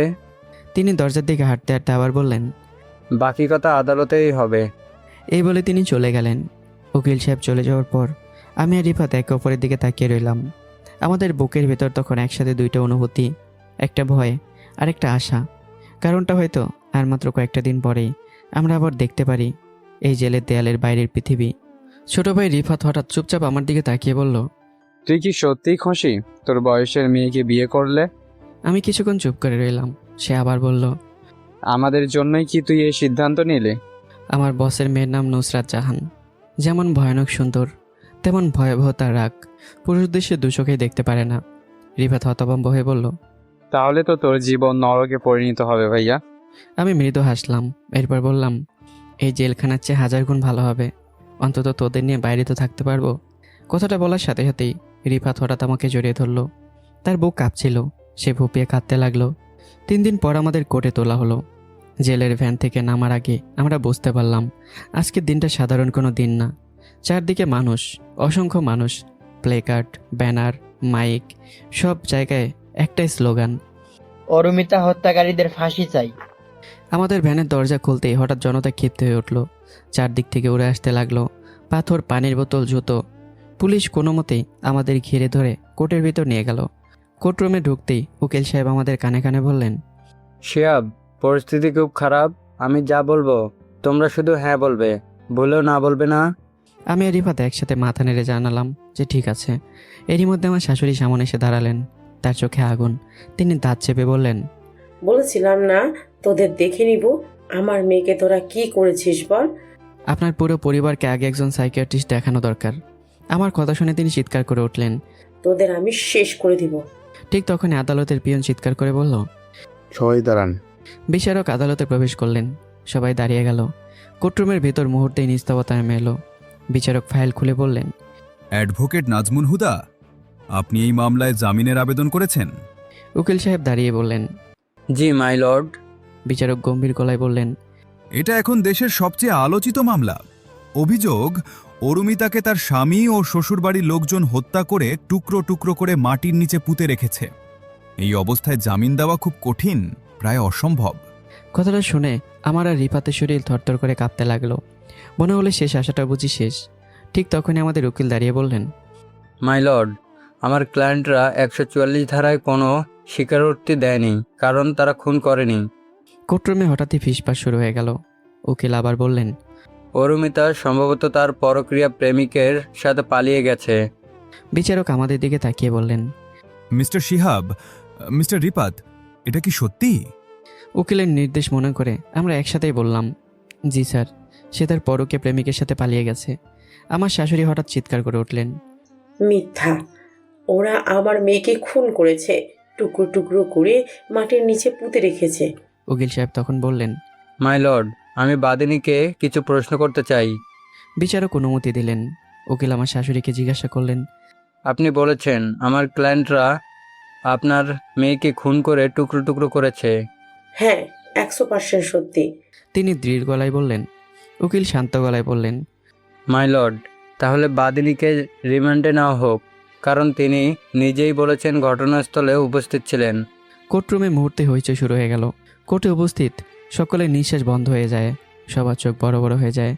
আমার শাশুড়ি ভয়ে চিৎকার করে উঠলেন, না, আমি সেখানে উপস্থিত ছিলাম না, আমি কিছুই দেখি নাই। আমাদের উকিল নাজমুল হুদা তখন বললেন, তাহলে আপনি কিভাবে 100% নিশ্চিত হয়ে বলছেন যে আমার ক্লায়েন্টরা খুন করেছে ও টুকরো টুকরো করে মাটির নিচে পুঁতে রাখছে? তার মানে আপনি সব কিছু ঘটনাস্থলে উপস্থিত থেকে দেখেছেন। আমার শাশুড়ি তখন পুরোপুরি ঘাবড়ে গেলেন। তোতলাতে তোতলাতে বললেন, আমি আইডিয়া করে বলেছি। বিচারক রেগে গেলেন। তিনি কঠোর গলায় বললেন, এটা আদালত। এখানে আপনার একটা ভুল ধারণা একটা পুরো পরিবারকে ধ্বংস করে দিতে পারে। কোর্টরুমে আবারও নিস্তব্ধতা নেমে এলো। বিচারক আমাদের উকিলকে জিজ্ঞাসা করলেন, তাহলে অরুমিতা কোথায়? আমাদের উকিল বললেন, মাই লর্ড, আমার ক্লায়েন্টের ধারণা সে তার পরক্রিয়া প্রেমিকের সাথে পালিয়েছে। বিচারক এবার সরাসরি আমাকে জিজ্ঞাসা করলেন, মিস্টার শিহাব, এটা কি সত্যি? আমি কয়েক সেকেন্ড চুপ করে রইলাম। আমি জানতাম না এটা সত্যি নাকি মিথ্যা, কিন্তু উকিল বলছিল তার সব কথায় হ্যাঁ বলতে। তাই আমি বললাম, জি স্যার, এটা সত্যি। কয়েক সেকেন্ড নীরবতা। তারপর বিচারক ফাইল বন্ধ করে বললেন, মিস্টার শিহাব ও মিস্টার রিপাত, আপনাদের জামিন মঞ্জুর করা হলো। আমাদের বুক ধুক করে উঠল। বিচারক আবার বললেন, পুলিশকে নির্দেশ দেওয়া হচ্ছে অরুমিতাকে খুঁজে বের করার জন্য।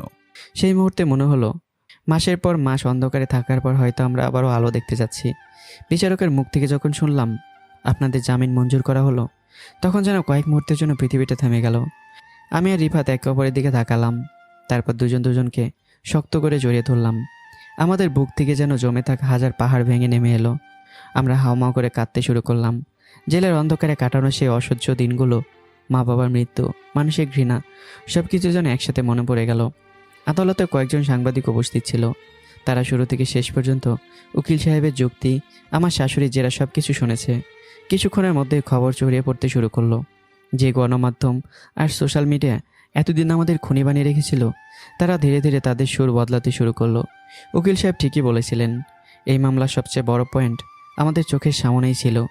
জামিনে মুক্তি পেয়ে আমরা কোর্টের বাইরে বের হলাম। তখনই হঠাৎ একটা পরিচিত কণ্ঠ শুনলাম, ভাইয়া। আমি তাকে দেখি আমাদের ছোট বোন শাহিনুর। সে দৌড়ে এসে আমাকে জড়িয়ে ধরলো। তার চোখ দিয়ে অবিরাম পানি পড়ছে। সে কাঁপা গলায় বলল, ভাইয়া, তোরা বেঁচে গেছিস। আমার বুকটা কেঁপে উঠল। আমি তার মাথায় হাত রেখে চুপচাপ দাঁড়িয়ে রইলাম। আমি উকিল সাহেবের দিকে তাকিয়ে বললাম, স্যার, আমরা এই মিথ্যা মামলার জন্য মানহানির মামলা করতে চাই, আর আমার মা বাবার খুনেরও বিচার চাই। উকিল সাহেব একটু চিন্তা করে বললেন, তোমরা এখন শুধু জামিনে মুক্তি পেয়েছো। মামলা থেকে পুরোপুরি মুক্তি পাবে তখনই যখন অরুমিতাকে জীবিত পাওয়া যাবে। তিনি একটু থেমে আবারও বললেন, তখন এই মামলাটা স্বয়ংক্রিয়ভাবে মিথ্যা প্রমাণিত হবে। তারপর বললেন, তারপর তোমরা 302 ধারায় তোমাদের মা বাবার হত্যার জন্য মামলা করতে পারবে। 17 ধারায় মানহানির মামলাও করতে পারবে। আমি মাথা নেড়ে চুপ করে রইলাম। বাইরে যে মানুষগুলো তখন ফাঁসি চাই বলে স্লোগান দিচ্ছিল, এখন তারা মাথা নিচু করে দাঁড়িয়ে আছে। তাদের চোখে লজ্জা। মনে হচ্ছিল মানুষ কত সহজে কাউকে দোষী বানিয়ে দেয়। ঠিক তখনই আমার অফিসের বস আরমান শিকদার স্যার এসে পৌঁছালেন। তিনি আমাদের গাড়িতে করে তুলে নিলেন। প্রথমে একটা বড় শপিং মলে নিয়ে গেলেন। আমাদের জন্য নতুন জামা কাপড় কিনে দিলেন। জেলে সেই পুরনো মলিন পোশাক যেন আমাদের অতীতের দুঃস্বপ্নের মতো মনে হচ্ছিল। তারপর তিনি আমাদের চট্টগ্রামে নিয়ে গেলেন। একটা সুন্দর ডুপ্লেক্স ফ্ল্যাটের সামনে গাড়ি থামালেন। ভেতরে নিয়ে গিয়ে বললেন, আজ থেকে তোমরা এখানে থাকবে। আমরা অবাক হয়ে চারদিকে তাকাতে লাগলাম। স্যার আবার বললেন, বিয়ের পরে আমার মেয়ে এখানেই থাকবে তোমার সাথে। তিনি একটু থেমে আবার বললেন, আর শোনো, বিয়ের পর তুমি আর আমার মেয়ে নুসরাত চট্টগ্রাম অফিস সামলাবে। আমি চুপচাপ শুনছিলাম। স্যার আবার বললেন, পুরনো অফিসে তোমাকে সবাই চেনে, তাই সেখানে তোমার অস্বস্তি লাগতে পারে। তারপর তিনি নিচু গলায় বলল, তোমাদের বিয়ের বিষয়টা আপাতত গোপন থাকবে। আমরা 3 ভাই বোন চুপ করে তার কথা শুনছিলাম। স্যার আবার বললেন, আমি চাইলে এই ঝামেলা শেষ হওয়ার পর বিয়েটা করাতে পারতাম, কিন্তু সমস্যা আমার মেয়েকে নিয়ে। তিনি দীর্ঘ শ্বাস ফেলে বললেন, অনেক কষ্ট করে তাকে রাজি করিয়েছি, পরে যদি মত পাল্টে ফেলে তাই দেরি করতে চাই না। তারপর মৃদু হাসলেন। এর মধ্যে তোমরা নিজেদের মধ্যে সব ঠিকঠাক করে নেবে, একে অপরকে বুঝবে। আমি ধীরে ধীরে বললাম, স্যার কিন্তু অরুমিতার ডিভোর্সটা? স্যার বললেন, জামিনে বের হওয়ার সময় উকিল তোমার কাছ থেকে কিছু কাগজে সই নিয়েছে, তাই না? জি স্যার। ওগুলো ডিভোর্স পেপার। সময় মতো অরুমিতার পরিবার পেয়ে যাবে, আর আমি অরুমিতার ছবি দিয়ে পত্রিকায় বিজ্ঞাপন দেব যে তাকে খুঁজে দেবে, তাকে পুরস্কার দেওয়া হবে। খুব শীঘ্রই তাকে খুঁজে পাওয়া যাবে। স্যারের কথা শুনে আমার বুকটা ভরে গেল। আমি আবেগে তাকে জড়িয়ে ধরলাম। আমার চোখতে আবারও পানি গড়িয়ে পড়ল। স্যার আমাকে নিজের ছেলের মতো বুকে টেনে নিয়ে বললেন, সব ঠিক হয়ে যাবে শিহাব। স্যার চলে যাওয়ার পর আমরা 3 ভাই বোন একে অপরকে জড়িয়ে ধরে অনেকক্ষণ কাঁদলাম। আমি তাদের দিকে তাকিয়ে বললাম, আর কাঁদতে হবে না, এখন থেকে আমরা আবার একসাথে থাকবো। শাহিনুর একটু দ্বিধা করে বলল, ভাইয়া, নতুন ভাবি কি মানবে আমরা একসাথে থাকি? তার কথা শুনে আমি কিছুক্ষণ চুপ করে রইলাম। আমি নিজেও জানতাম না উত্তরটা। ঠিক তখনই রিফাত বলল, সমস্যা নাই ভাইয়া, ভাবি না চাইলে আমরা হোস্টেলে থাকবো। তার কথা শুনে আমার বুকটা ভারী হয়ে গেল। দেখতে দেখতে বিয়ের দিনও চলে এলো। এর মধ্যে অরুমিতার পরিবার ডিভোর্সের নোটিশও পেয়ে গেছে, তাই বিয়েতে আর কোনো আইনি বাধা রইল না। ছোট করে পারিবারিকভাবে বিয়েটা সম্পূর্ণ হলো। সব কিছু যেন খুব দ্রুত ঘটছিল। আমি যেন এখনও বুঝে উঠতে পারছিলাম না জীবনটা কোথায় গিয়ে দাঁড়িয়েছে। রাতের দিকে আমি আমার নতুন স্ত্রী নুসরাত জাহানকে নিয়ে সেই ফ্ল্যাটে ঢুকলাম। দরজার সামনে দাঁড়িয়েছিল শাহিনুর, হাতে থালা। সে হাসার চেষ্টা করছিল, তারপর ধীরে ধীরে আমাদের বরণ করলো। কিন্তু সেই হাসির আড়ালেও আমি বুঝতে পারছিলাম আমাদের জীবনে নতুন অধ্যায় শুরু হলো। রাত গভীর হয়ে গেছে, সব আনুষ্ঠানিকতা শেষ। ফ্ল্যাটের দরজা বন্ধ হওয়ার সাথে সাথেই চারদিক থেকে নেমে এলো অদ্ভুত এক নীরবতা। আমি ধীরে ধীরে বাসর ঘরের দরজা ঠেলে ভেতরে ঢুকলাম। ঘরে নরম আলো, হালকা হলুদ, বিছানার উপর ফুলের পাপড়ি ছড়ানো, কিন্তু সেই সৌন্দর্যের ভেতরেও যেন এক ধরনের অস্বস্তি লুকিয়েছিল। নুসরাত জানালার পাশে দাঁড়িয়েছিল। আমি ঢুকতেই সে ধীরে ধীরে ঘুরে তাকালো। তার চোখ দুটো অদ্ভুত ঠান্ডা। হঠাৎ সে তীক্ষ্ণ গলায় বলল, আমি বুঝি না আপনার আর আমার আগের স্বামীর মধ্যে পার্থক্যটা কোথায়? আমি থমকে গেলাম। সে আবার বলল, আমার আগের স্বামী আমাকে অত্যাচার করতো, মারধর করতো, আর আপনি তো সরাসরি খুন করেছেন। কথাটা শুনে আমি কয়েক সেকেন্ড চুপ করে রইলাম। পরিস্থিতি সত্যি অস্বস্তিকর হয়ে গেল। তারপর শান্ত গলায় বললাম, সময় হলে আপনি নিজেই অরিমিতাকে জীবিত দেখবেন, আর সেদিনই বুঝতে পারবেন আপনার আগের স্বামী আর বর্তমান স্বামীর মধ্যে পার্থক্য কোথায়। নুসরাত কিছুক্ষণ আমার দিকে তাকিয়ে রইল, তার চোখে অবিশ্বাস স্পষ্ট। তারপর ধীরে বলল, বাবা জীবনে আমার কাছে একটা জিনিসই চেয়েছে, আমি যেন আবার বিয়ে করি, সংসার করি। সে গভীর নিঃশ্বাস নিল। তাই এই সংসারটা আমাকে করতে হবে। তারপর তার কণ্ঠ হঠাৎ কঠিন হয়ে গেল। কিন্তু একটা কথা পরিষ্কার করে বলছি, আপনি কখনো আমার কাছ থেকে স্ত্রীর কোনো অধিকার আশা করবেন না। আমি নিশ্চুপ হয়ে শুনছিলাম। নুসরাত আবার বলল, বাহিরের পৃথিবীর কাছে আমরা স্বামী স্ত্রী, কিন্তু এই বন্ধ ঘরের ভেতর আমরা একে অপরের কাছে অপরিচিত। তার কথা শুনে আমি অবাক হলাম না। আমি আগে অনুমান করেছিলাম এমন কিছু হবে। শান্ত গলায় বললাম, আপনি যেভাবে চান সেভাবেই হবে। আপনি না চাইলে আমি কখন আমার অধিকার নিতে আসবো না। কথাটা বলে আমি বিছানা থেকে একটা বালিশ তুলে নিলাম। মেঝেতে শোয়ার জন্য নিচে যেতে লাগলাম। ঠিক তখন নুসরাত হঠাৎ বলল, আপনি উপরে ঘুমাতে পারেন। আমি অবাক হয়ে তার দিকে তাকালাম। মাঝখানে একটা কোলবালিশ দিয়ে শুয়ে পড়বেন। আমি একটু দ্বিধা নিয়ে বললাম, আপনার কোনো সমস্যা হবে না? নুসরাত তিক্ত হাসলো, তারপর বলল, সমস্যা কেন হবে? সে আবারও বলল, আপনার উদ্দেশ্য যদি খারাপ হয় তাহলে আপনি নিচে থাকুন বা উপরে, জোর করে সবকিছু আদায় করতেই পারবেন। তার কণ্ঠে অদ্ভুত ক্লান্তি। তখন আমি চাইলেও চিৎকার করতে পারবো না। এই বিষয়ে নিশ্চিন্তে থাকুন আর আমার উপর একটু বিশ্বাস রাখার চেষ্টা করুন। কথাটা বলে আমি বিছানার মাঝখানে একটা কোলবালিশ রেখে শুয়ে পড়লাম। ঘরের আলো তখনও নিভেনি। নুসরাত বিছানার অন্য পাশে চুপচাপ শুয়ে আছে। আমাদের মাঝে শুধু একটা কোলবালিশ না, একটা বিশাল দূরত্ব, অবিশ্বাস, কষ্ট আর অতীতের দাগে ভরা সেই দূরত্ব। ঘরের ভেতর নীরবতা, কিন্তু সেই নীরবতার মাঝে আমি বুঝতে পারছিলাম রাতটা যেন শেষ হতেই চাইছিল না। বিছানার দুই প্রান্তে শুয়েছি আমি ও নুসরাত, দুজনের মুখই দুই দিকে ফিরিয়ে শুয়েছি। মাঝখানে রাখা কোলবালিশ যেন একটা দেয়াল, দুজন মানুষের মাঝখানে দাঁড়িয়ে থাকা অবিশ্বাসের দেয়াল। ঘরের বাতি নিভে গেছে, কিন্তু নীরবতার ভেতরেও একটা অদ্ভুত অস্বস্তি ঘুরপাক খাচ্ছিল। হঠাৎ নুসরাত নীরবতা ভেঙে বলল, আচ্ছা, একটা কথা বলবেন? আমি চোখ না ঘুরিয়ে বললাম, বলুন। নুসরাত ঠান্ডা গলায় বলল, আপনি আমার বাবাকে এমন কি জাদু করলেন যে তিনি একটা জেলখাটা আসামির সাথে নিজের মেয়ের বিয়ে দিলেন? কথাটা শুনে আমার বুকের ভেতরটা কেমন যেন মোচড় দিয়ে উঠল। শব্দটা জেলখাটা আসামি আমার কানে খুব বাজলো, তবু আমি নিজেকে সামলে নিলাম। ধীরে বললাম, আপনি উঠে বসুন, যা বলা সরাসরি বলুন। নুসরাত উঠে বসলো, চোখ দুটো কেমন যেন তীক্ষ্ণ হয়ে উঠেছে। সে আবার বলল, বাবাকে আপনি কি জাদু করেছেন? আপনি আর আমার আগের স্বামীর মধ্যে কোনো পার্থক্য দেখি না, সব পুরুষই এক।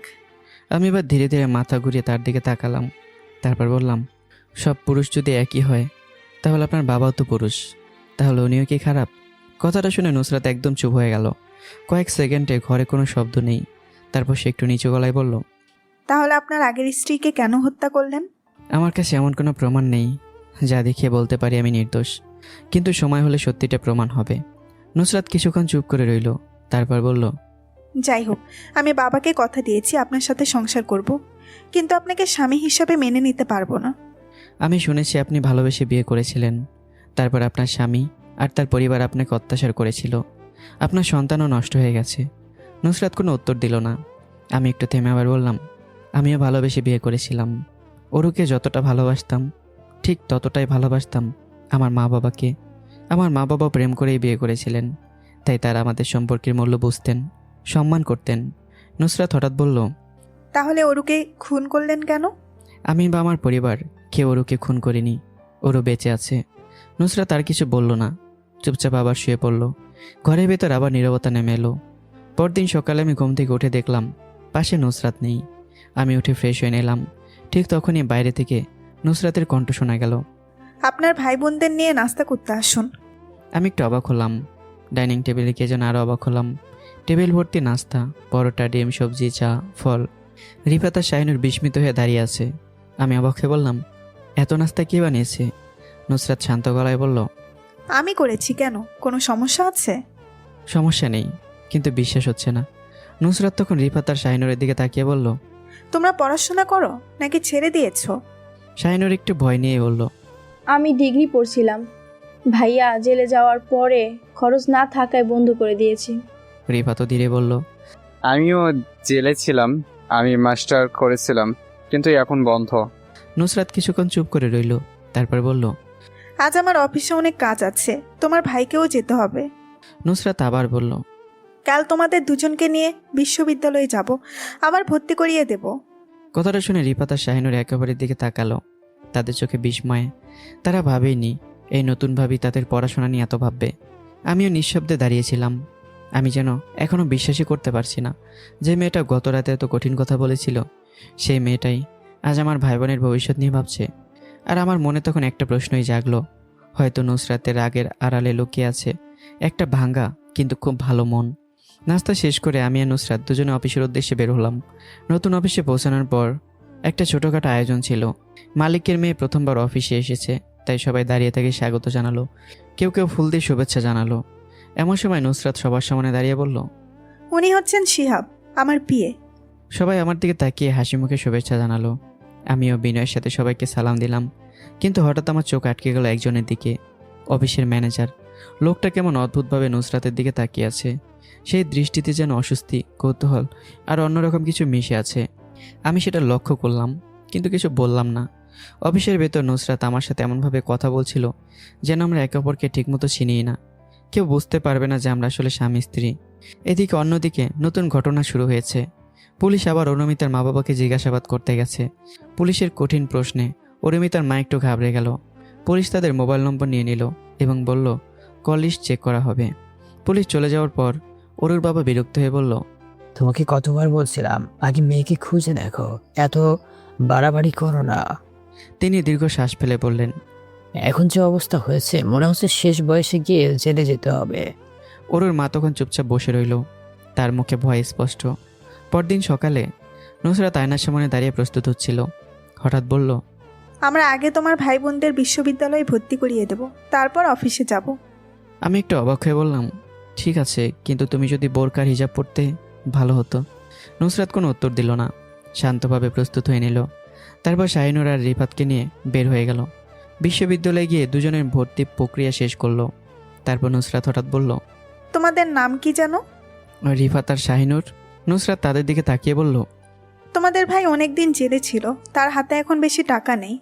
নুসরাত ব্যাগ থেকে টাকা বের করলো। এই নাও 10,000 টাকা, হাত খরচ হিসাবে রাখো, আর লাগলে আমাকে বলবে। রিফাত আর শাহিনুর একে অপরের দিকে তাকালো। তারা সত্যি অবাক হয়ে গেছে। তারা ভাবেইনি নতুনভাবে তাদের জন্য এত ভাববে। আমি মনে মনে ভাবলাম, যাক, সে আমার সাথে যেমনই হোক, আমার ভাই বোনদের সাথে অন্তত ভালো ব্যবহার করছে। তারপর আমি আর নুসরাত অফিসে গেলাম। দিনের কাজ শেষ হওয়ার পর নুসরাত হঠাৎ গাড়ি ঘুরে একটা বড় শপিং মলের সামনে দাঁড়ালো। আমি অবাক হয়ে গেলাম, এখানে কেন এসেছো? নুসরাত শান্ত গলায় বলল, সকালে আপনি বলেছিলেন আমাকে বোরখা আর হিজাব পরতে ভালো লাগবে। সে একটু থামলো। আমার কাছে ছিল না, তাই কিনতে এসেছি। কথাটা শুনে আমি সত্যি অবাক হয়ে গেলাম। মনে মনে ভাবলাম, মেয়েটা বাইরে থেকে নিজেকে যতটা শক্ত দেখায়, ভেতরে মনে হয় ততটাই নরম। নুসরাত বলল, আপনি কিছু বোরখা পছন্দ করে দিন। আমি তো বোরখা পরি না, তবুও আপনার জন্য পরবো, তাই আপনি পছন্দ করুন। শেষ পর্যন্ত আমি কয়েকটা বোরকা পছন্দ করে দিলাম। নুসরাত সেগুলো কিনে নিল। মল থেকে বের হওয়ার সময় হঠাৎ পেছন থেকে কেউ ডাকলো।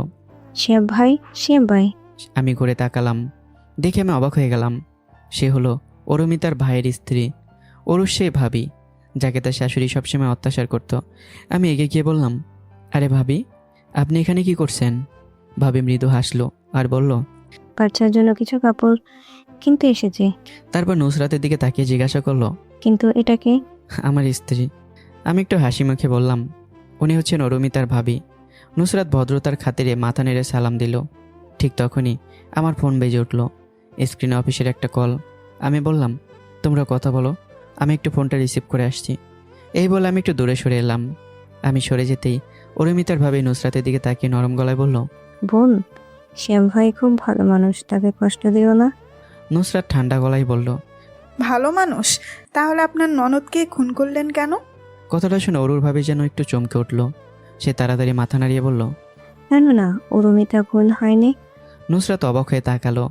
ভাবি ধীরে বলল, প্রথমে আমিও তাই ভেবেছিলাম, কিন্তু যেদিন শিহাব ভাইয়ের মা বাবার উপর হামলা হলো, আর লজ্জা আর শকে তারা মারা গেলেন, সে একটু থামলো। সেই দিনই অরু তার মায়ের সাথে যোগাযোগ করেছিল। ঠিক তখনই আমি ফোনে কথা বলা শেষ করে ফিরে এলাম। আর সেই শেষের কথাগুলো শুনে ফেললাম। আমি বিস্ময়ে বললাম, কি বলছেন ভাবি? অরুর ভাবি একটু দ্বিধা নিয়ে বলল, হ্যাঁ ভাই, আর একটা কথা বলি, অরুমিতা কখনো আপনাকে ভালোবাসেনি। আমি যেন জমে গেলাম। কি বলছেন আপনি? ভাবি ধীরে ধীরে বলল, ভার্সিটিতে সাগর নামে একটা ছেলেকে ভালোবাসতো অরু। তাদের ব্রেকআপ হওয়ার পর আপনার সাথে সম্পর্ক করে তারপর আপনাকে বিয়ে করেছিল। অরুর ভাবি আবারও বলল, কিন্তু বিয়ের 6-8 মাস পরে সেই সাগর আবার অরুর সাথে যোগাযোগ করে। নুসরাত আর আমি দুজনেই চুপ করে শুনছিলাম। ভাবি আবার বলল, তারপর থেকে তাদের আবার পরকীয়া সম্পর্ক শুরু হয়। আমি কিছুক্ষণ চুপ থেকে বললাম, কিন্তু একটা কথা বলুন ভাবি, আমরা জেলে যাওয়ার পরে, আমার মা বাবা মারা যাওয়ার পরে, যদি অরু তার মায়ের সাথে যোগাযোগ করে থাকে, তাহলে অরুর মা কেন আমার মা বাবা লাশ দেখতে আসেনি? কেন মামলা তুলে নেয়নি? অরুর ভাবি দীর্ঘ শ্বাস ফেলল। কারণ আমার শাশুড়ি খুব খারাপ মানুষ। ভাবি নিচু গলায় বলল, আপনি যখন তার অন্যায় অত্যাচারের প্রতিবাদ করতেন, তাই আপনাকে সহ্য করতে পারতো না। আপনার মা বাবার মৃত্যুর পরেও উনি সুযোগটা ছাড়েনি, তবে একটু ভয়ও পেয়েছিলেন। হঠাৎই নুসরাত প্রশ্ন করল, কি এমন প্রতিবাদ করতেন যার জন্য উনি এত দূরে গেলেন? অরুর ভাবি তখন ধীরে ধীরে সব খুলে বলল, কিভাবে শাশুড়ি থেকে অত্যাচার করত, কিভাবে মিথ্যে অভিযোগ করে আমাদের ফাঁসাতে চেয়েছিল। সব শুনে নুসরাত অবাক হয়ে বলল, উনি তো ভয়ঙ্কর খারাপ মহিলা। এই পৃথিবীতে যেমন খারাপ পুরুষ আছে, তেমনি খারাপ মহিলাও আছে। ভাবি, আপনি কি জানেন ওরু এখন কোথায়? ভাবি মাথা নেড়ে বলল, না ভাইয়া, জানি না, কিন্তু পুলিশ যেভাবে তদন্ত করছে খুব শীঘ্রই তাকে পাওয়া যাবে। কিছুক্ষণ পর আমরা বিদায় নিলাম। আমি আর নুসরাত গাড়িতে উঠে বসলাম। গাড়ির ভিতরে অদ্ভুত নীরবতা। পুরো পথ জুড়ে নুসরাত কোনো কথা বলেনি। নুসরাত চুপচাপ জানালার বাইরে তাকিয়ে রইল, কিন্তু তার ভিতরে তখনও ঝড় চলছে। সে মনে মনে ভাবছিল, ইস, মানুষটা এতদিন নির্দোষ ছিল, তবুও কত কষ্ট পেল। তার বুকের ভিতর অপরাধবোধ জমে উঠল। আমি নিজেও তাকে কত কঠিন কথা বলেছি। নুসরাত ধীরে আমার দিকে তাকালো, আর প্রথমবারের মতো তার মনে হলো এই মানুষটার জীবনে অনেকটা অন্ধকার নেমে এসেছিল। তার প্রাপ্য ছিল না এত কষ্ট। বাসায় ফিরে নুসরাত চুপচাপ ছোপায় বসে আছে। বাসার ভেতর নিস্তবতা, কেউ কোনো কথা বলছে না, কিন্তু নুসরাতের ভেতরে তখন ঝড় বয়ে যাচ্ছে। তার বুকের ভেতর অদ্ভুত এক অপরাধবোধ জমে উঠেছে। শুধু আমাকে এত কঠিন অপমানজনক কথা বলছে বলে নয়, বরং এতদিন ধরে সে বিশ্বাস করে এসেছে সব পুরুষই খারাপ, আর সে বিশ্বাসটা ভেঙে চুরমার হয়ে গেছে। নুসরাত মনে মনে বলল, সব পুরুষ খারাপ না, আমরাও নারী হয়ে অনেক সময় ভুল করি। তার মনে পড়ল তার বাবার কথা। হঠাৎ যেন সবকিছু পরিষ্কার হয়ে গেল। সে ধীরে ভাবল, এখন বুঝতে পারছি বাবা কেন শিহাবকে আমার জন্য বেছে নিয়েছিল। অন্যদিকে আমি নিজের ঘরে বসে আছি। আমার হাত কাঁপছে, শরীরটা যেন থরথর করে কাঁপছে। একটা কথাই বারবার আমার মাথায় ঘুরছে, ওরও বেঁচে আছে, তবু তার মা মামলা তুলে নেয়নি। আমার মা বাবার মৃত্যুর কথা মনে পড়তেই বুকটা মোচড় দিয়ে উঠল। চোখ বন্ধ করলাম, কিন্তু সে দৃশ্যগুলো যেন আর স্পষ্ট হয়ে উঠল। কিছুক্ষণ পর নুসরাত রান্নাঘরের দরজায় দাঁড়িয়ে বলল, তোমরা রাতে কি খাবে? রিপা অবাক হয়ে তাকালো। তার মনে পড়ল আগের ভাবির কথা। অরুমিতা কখন এমন করে জিজ্ঞাসা করেনি, বরং সব রান্না মাকেই করতে হতো। নুসরাত আবার বলল, কি হলো বলো না, কি রান্না করব? রিপাত একটু লজ্জা পেয়ে বলল, ভাবি, আপনার যা পছন্দ হয় তাই রান্না করুন। আমি আর শান্ত গলায় বললাম, হ্যাঁ, তোমার যেটা ভালো লাগে। কিন্তু ভেতরে ভেতরে আমি খুব খুশি হলাম। বুঝতে পারলাম নুসরাত সত্যিই আমার ভাই বোনদের গুরুত্ব দিচ্ছে। অন্যদিকে আমি থানায় গেলাম সন্ধ্যায়। আমি পুলিশ অফিসারের সামনে বসে বললাম, স্যার, আমি গোপন সূত্রে খবর পেয়েছি অরুমিতা অনেক আগে থেকেই তার মায়ের সাথে যোগাযোগ করছে। অফিসার একটু চিন্তিত মুখে বলল, হ্যাঁ মিস্টার শিহাব, আমরা একটা নম্বর ট্যাগ করেছি। প্রায় প্রতিদিন সেই নম্বর থেকে অরুমিতার মায়ের সাথে কথা হতো। সে ফাইলের দিকে তাকিয়ে বলল, আর আশ্চর্যের ব্যাপার হলো, যেদিন আপনার মা মারা যান তার আগের দিন থেকেই সেই নাম্বারটা বলা শুরু করেছে, কিন্তু আপনাদের জামিন হওয়ার পর থেকে বন্ধ। পুলিশ অফিসার দৃঢ় গলায় বলল, চিন্তা করবেন না, খুব শীঘ্রই আমরা অরুমিতাকে খুঁজে বের করব। রাতে সবাই একসাথে খাওয়া দাওয়া শেষ করলাম।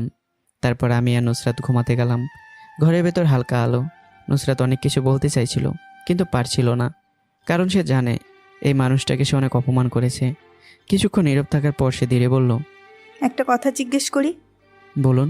নুসরাত ধীরেই বলল, আমি তো এখন আপনার স্ত্রী, যদি একদিন অরুমিতা ফিরে আসে তাহলে কি তাকে গ্রহণ করবেন? আমি কিছুক্ষণ চুপ করে রইলাম। তারপর শান্ত গলায় বললাম, নুসরাত, তুমি আমার বর্তমান আর ভবিষ্যৎ, আর ওরও সে আমার অতীত। তার জন্য এখন শুধু জেলখানাই বরাদ্দ। নুসরাত আবার ধীরে বলল, আপনার আমার কাছে কোনো চাওয়া আছে স্ত্রী হিসাবে? আমার সাথে তুমি যেমন আছো তেমনই থাকো, শুধু আমার ভাই বোনদের একটু দেখবে। নুসরাত শান্ত গলায় বলল, আপনি জানেন আমার মা আর ভাই অ্যাক্সিডেন্টে মারা গেছে? সে রিপাতা শাহিনুরের কথা মনে করে বলল, তাই আপনার ভাই বোন এখন আমারও ভাই বোন। তারপর মৃদু হাসি দিয়ে বলল, এখন আপনার কথা বলুন। আমি একটা দীর্ঘ শ্বাস ফেললাম। আমি এখনো কিছু ভাবিনি। রাত গভীর হলো, ঘরের আলো নিভে গেল, কিন্তু নুসরাতের চোখে ঘুম আসছিল না। কিছুক্ষণ পর সে ধীরে ধীরে আমার দিকে গিয়ে এলো, আর ইচ্ছে করেই আমাকে আলতো করে জড়িয়ে ধরলো। সকালবেলা আমার ঘুম ভাঙলো। চোখ খুলতে অবাক হয়ে গেলাম। নুসরাত আমাকে জড়িয়ে ধরে ঘুমিয়ে আছে। প্রথমে আমার মনে অদ্ভুত একটা আনন্দ ছড়িয়ে পড়ল। আমি নুসরাতের মুখের দিকে তাকিয়ে রইলাম, কিন্তু পরক্ষণেই হঠাৎ বুঝতে পারলাম ব্যাপারটা। লজ্জার অস্বস্তিতে যেন ভয়ে তাড়াতাড়ি আবার চোখ বন্ধ করে ঘুমের ভান করলাম। কিন্তু আমি জানতাম না নুসরাত তখন থেকে জেগেই আছে।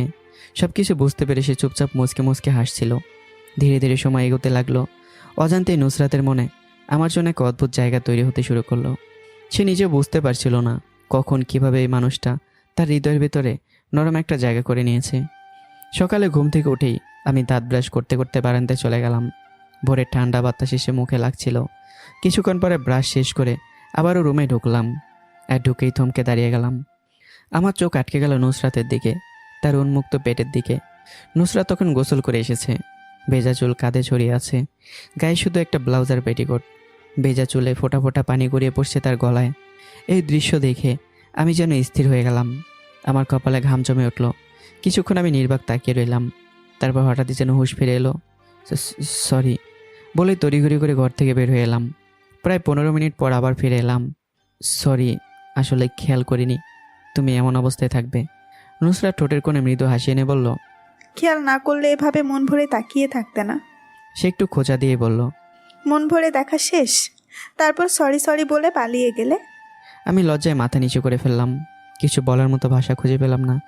নুসরাত তখন হেসে বলল, হয়েছে, মেয়েদের মতো এত লজ্জা পেতে হবে না। সে মৃদু গলায় যোগ করলো, নিজের স্ত্রীকেই তো দেখেছো। এরপর নুসরাত, রিফাত আর শাহিনুরের জন্য নাস্তা তৈরি করলো। সবাই একসাথে নাস্তা করলাম। তারপর নুসরাত আর আমি অফিসের উদ্দেশ্যে বের হলাম। অফিসে ঢুকতেই নুসরাত যেন একেবারে অন্য মানুষ হয়ে গেল। তার আচরণে কোনো ব্যক্তিগত সম্পর্কের ছাপ নেই। সে যেন পুরোপুরি অফিসের বস। আমি সেটা লক্ষ্য করলাম। আরেকটা জিনিস আমার চোখ এড়ালো না। ম্যানেজার প্রায় সারাদিন নুসরাতকে ইমপ্রেস করার চেষ্টা করছে। কখনো কাজের কথা, কখনো মজা, সবসময় নুসরাতের আশেপাশে ঘোরাফেরা করছে। আর নুসরাত তো মাঝে মাঝে হেসে হেসে তার সাথে কথা বলছে। আমার বুকের ভেতর কেমন যেন অস্বস্তি হতে লাগলো। একসময় নুসরাত আর ম্যানেজার একটা প্রজেক্ট নিয়ে তার কেবিনে আলোচনা করছিল। ঠিক তখনই আমি দরজা খুলে ভেতরে ঢুকলাম। এটা দেখে ম্যানেজার বিরক্ত হয়ে উঠল। সে রাগী গলায় বলল, মিস্টার শিহাব, আপনার কি কমন সেন্স নেই? ম্যাডামের কেবিনে ঢোকার আগে নক করতে হয়, জানেন না? আমি একটু থমকে গেলাম। লক্ষ্য করলাম নুসরাত এই বিষয়ে কিছুই বলছে না। তাই আমি নিজে বললাম, সরি স্যার, বুঝতে পারিনি। ম্যানেজার কঠিন গলায় বলল, ঠিক আছে, এখন যান। আমি চুপচাপ বের হয়ে এলাম। আমার ভেতর অপমানের তীব্র একটা অনুভূতি জেগে উঠল। কিন্তু তার চেয়ে বেশি কষ্ট লাগলো নুসরাত কিছুই বলল না। এদিকে নুসরাত ভেতরে বসে মনে মনে ভাবছিল, শিহাব, নিজের অধিকার নিজেকেই আদায় করতে হয়। তুমি চাইলেই বলতে পারতে এটা আমার স্ত্রীর কেবিন, কিন্তু তুমি কিছুই বললে না, চুপচাপ অপমান সহ্য করলে। অফিসের কাজ শেষ হওয়ার আগেই আমি কাউকে কিছু না বলে বাসায় চলে আসলাম। নুসরাত যখন বের হলো, সে দেখলো আমি নেই। তার আর বুঝতে বাকি রইল না আমি খুব কষ্ট পেয়েছি। বাসায় পৌঁছে নুসরাত দেখলো আমি সোফায় চুপচাপ বসে আছি, মাথা নিচু করে। ঘরে অদ্ভুত এক নীরবতা। নুসরাত কিছু না বলেই রুমে গিয়ে ফ্রেশ হয়ে নিল। কিছুক্ষণ পরে হঠাৎ আমার গলা শোনা গেল, ম্যাম আসতে পারি? কথাগুলো শুনে নুসরাত যেন থমকে গেল। তার বুকের ভিতর কেমন একটা ধাক্কা লাগলো। সে ধীরে বলল, আসুন। আমি ভেতরে ঢুকলাম। নুসরাত তাকিয়ে বলল, এতদিন তো রুমে ঢুকতে অনুমতি নিতে হয়নি, আজ হঠাৎ অনুমতি, আবার ম্যাম বলছো কেন? বাসায় তো তুমি আমাকে ম্যাম বলো না। না, আপনি আমার বস, আপনাকে ম্যাম ডাকতেই হবে, আর অনুমতি নিয়ে আসতে হবে।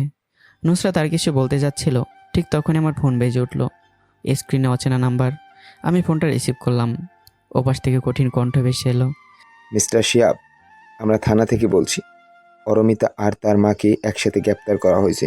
আপনি আর আপনার ভাই দ্রুত থানায় আসুন। কথাটা শুনে আমি কিছুক্ষণ নিশ্চুপ হয়ে রইলাম। তারপর ধীরে ধীরে ফোনটা নামালাম। ঘরের সবাই মুখের দিকে তাকিয়ে আছে। আমি বললাম, থানা থেকে ফোন এসেছে, ওরু আর তার মাকে ধরে এনেছে পুলিশ। কথাটা শুনতেই শাহিনুর আর রিফাত যেন নিজেকে সামলাতে পারল না। তারা হাওমাও করে কেঁদে উঠল। রিফাত কাপা গলায় বলল, ভাই, তাহলে আমরা সত্যি নির্দেশ প্রমাণিত হলাম। শাহিনুর চোখ মুছতে মুছতে বলল, আমাদের মা বাবা আত্মা শান্তি পাবে ভাইয়া। আমি কিছুক্ষণ চুপ করে রইলাম। আমার চোখে পানি জমে উঠল। তারপর বললাম, চলো থানায় যাই। ঠিক তখনই নুসরাত বলল, আমিও যাব। সবাই তার দিকে তাকালো। নুসরাত শান্ত কিন্তু দৃঢ় গলায় বলল, অরুমিতাকে একবার দেখতে চাই। কিছুক্ষণ পর সবাই থানায় পৌঁছালাম। থানার ভেতরে পরিবেশটা ভারী। একটা লকআপে বসে আছে অরুমিতা, তার চোখ নিচু, পাশেই তার মা। আমাদের দেখে অরুমিতা একবার তাকালো। তার চোখে ভয় আর অপরাধবোধ স্পষ্ট। পুলিশ অফিসার এগিয়ে এসে বলল, মিস্টার শিহাব, তদন্তে আমরা নিশ্চিত হয়েছি অরমিতা তার পরকীয়া প্রেমিক সাগরের সাথে পালিয়ে গিয়েছিল। সে ফাইল খুলে বলল, প্রথমে তার মা বিষয়টা জানতেন না, কিন্তু মামলা হওয়ার কয়েকদিন পর তিনি সব জানতে পারেন। পুলিশ অফিসার কঠিন গলায় বলল, তারপরে তিনি মামলা তুলে নেননি, বরং আপনাদের আরও কষ্ট দিয়েছেন। অফিসার অরুমিতার দিকে তাকিয়ে বলল, এই পুরো ঘটনায় অরমিতাও জড়িত। থানার ভেতর নীরবতা নেমে এলো। তারপর পুলিশ অফিসার বলল, এখন বলুন, আপনারা কি মামলা করতে চান, আর বাদী কে হবেন? রিফাত সামনে এগিয়ে এলো। তার চোখে তখন দৃঢ়তা। সে বলল, বাদী আমি হব। পুলিশ অফিসার মাথা নেড়েই বলল, ঠিক আছে, কিন্তু এই মামলায় আসামি কারা হবে? রিফাত একটু থামলো। তারপর দৃঢ় কণ্ঠে বলল, এই মামলায় আরও আসামি আছে। পুলিশ অফিসার অবাক হয়ে বলল, আর কে? রিফাত বলল, অফিসার যে ইউটিউবার আর ফেসবুকরা সত্যি না জেনে আমাদের বিরুদ্ধে ভিডিও বানিয়ে মানুষে উস্কিয়েছে, তাদের বিরুদ্ধে আমি মামলা করব। সে আবার বলল, আর আমাদের পুরনো বাসায় সেই প্রতিবেশী মহিলার বিরুদ্ধেও মামলা করব, যিনি বিনা অপরাধে আমার মাকে জুতা দিয়ে মেরেছিলেন। রিফাতের গলা কেঁপে উঠল। সে অপমান আর শোকেই আমার মা মারা গেছেন। থানার ভেতরে সবাই স্তব্ধ হয়ে গেল। পুলিশ অফিসার কিছুক্ষণ চুপ করে থেকে বলল, আপনার সিদ্ধান্তটা খুব গুরুত্বপূর্ণ। সে গম্ভীর গলায় বলল, এটা হলে পুরো দেশে একটা দৃষ্টান্ত তৈরি হবে। ভবিষ্যতে কেউ আর গুজব ছড়িয়ে নির্দোষ মানুষকে এভাবে ধ্বংস করার সাহস পাবে না। তারপর সে দৃঢ় কণ্ঠে বলল, এই বিষয়ে আমি আপনাকে পুরোপুরি সাপোর্ট করব। থানার একপাশে বসে আমি আর রিফাত কাগজপত্রে সই করছি। কলমের কালিতে যেন জমে আছে আমাদের এতদিনের অপমান, যন্ত্রণা আর হারানোর ইতিহাস। রিফাত এই মামলার বাদী। অভিযুক্তদের তালিকায় অরুমিতা, তার মা, সেই ইউটিউবার ও ফেসবুকাররা যারা গুজব ছড়িয়ে আগুনে ঘি ঢেলেছিল, আর সেই প্রতিবেশী মহিলা যারাতে জুতার আঘাত করা অপমান সহ্য করতে না পেরে আমার মা হার্ট অ্যাটাকে মারা গিয়েছেন। দুটি মামলা রুজু হলো, একটা মানহানির আর একটা হত্যার অভিযোগ। থানার বাতাস ভারী হয়ে উঠল। এই সময় নুসরাত ধীরে ধীরে লকআপের দিকে এগিয়ে গেল। লোহার শিকের ওপারে বসে আছে অরুমিতা। একসময় চারজন একটা পরিবার ধ্বংসের মুখে পড়েছিল। নুসরাত কিছুক্ষণ চুপচাপ তাকিয়ে থেকে বলল, তুমি অরুমিতা?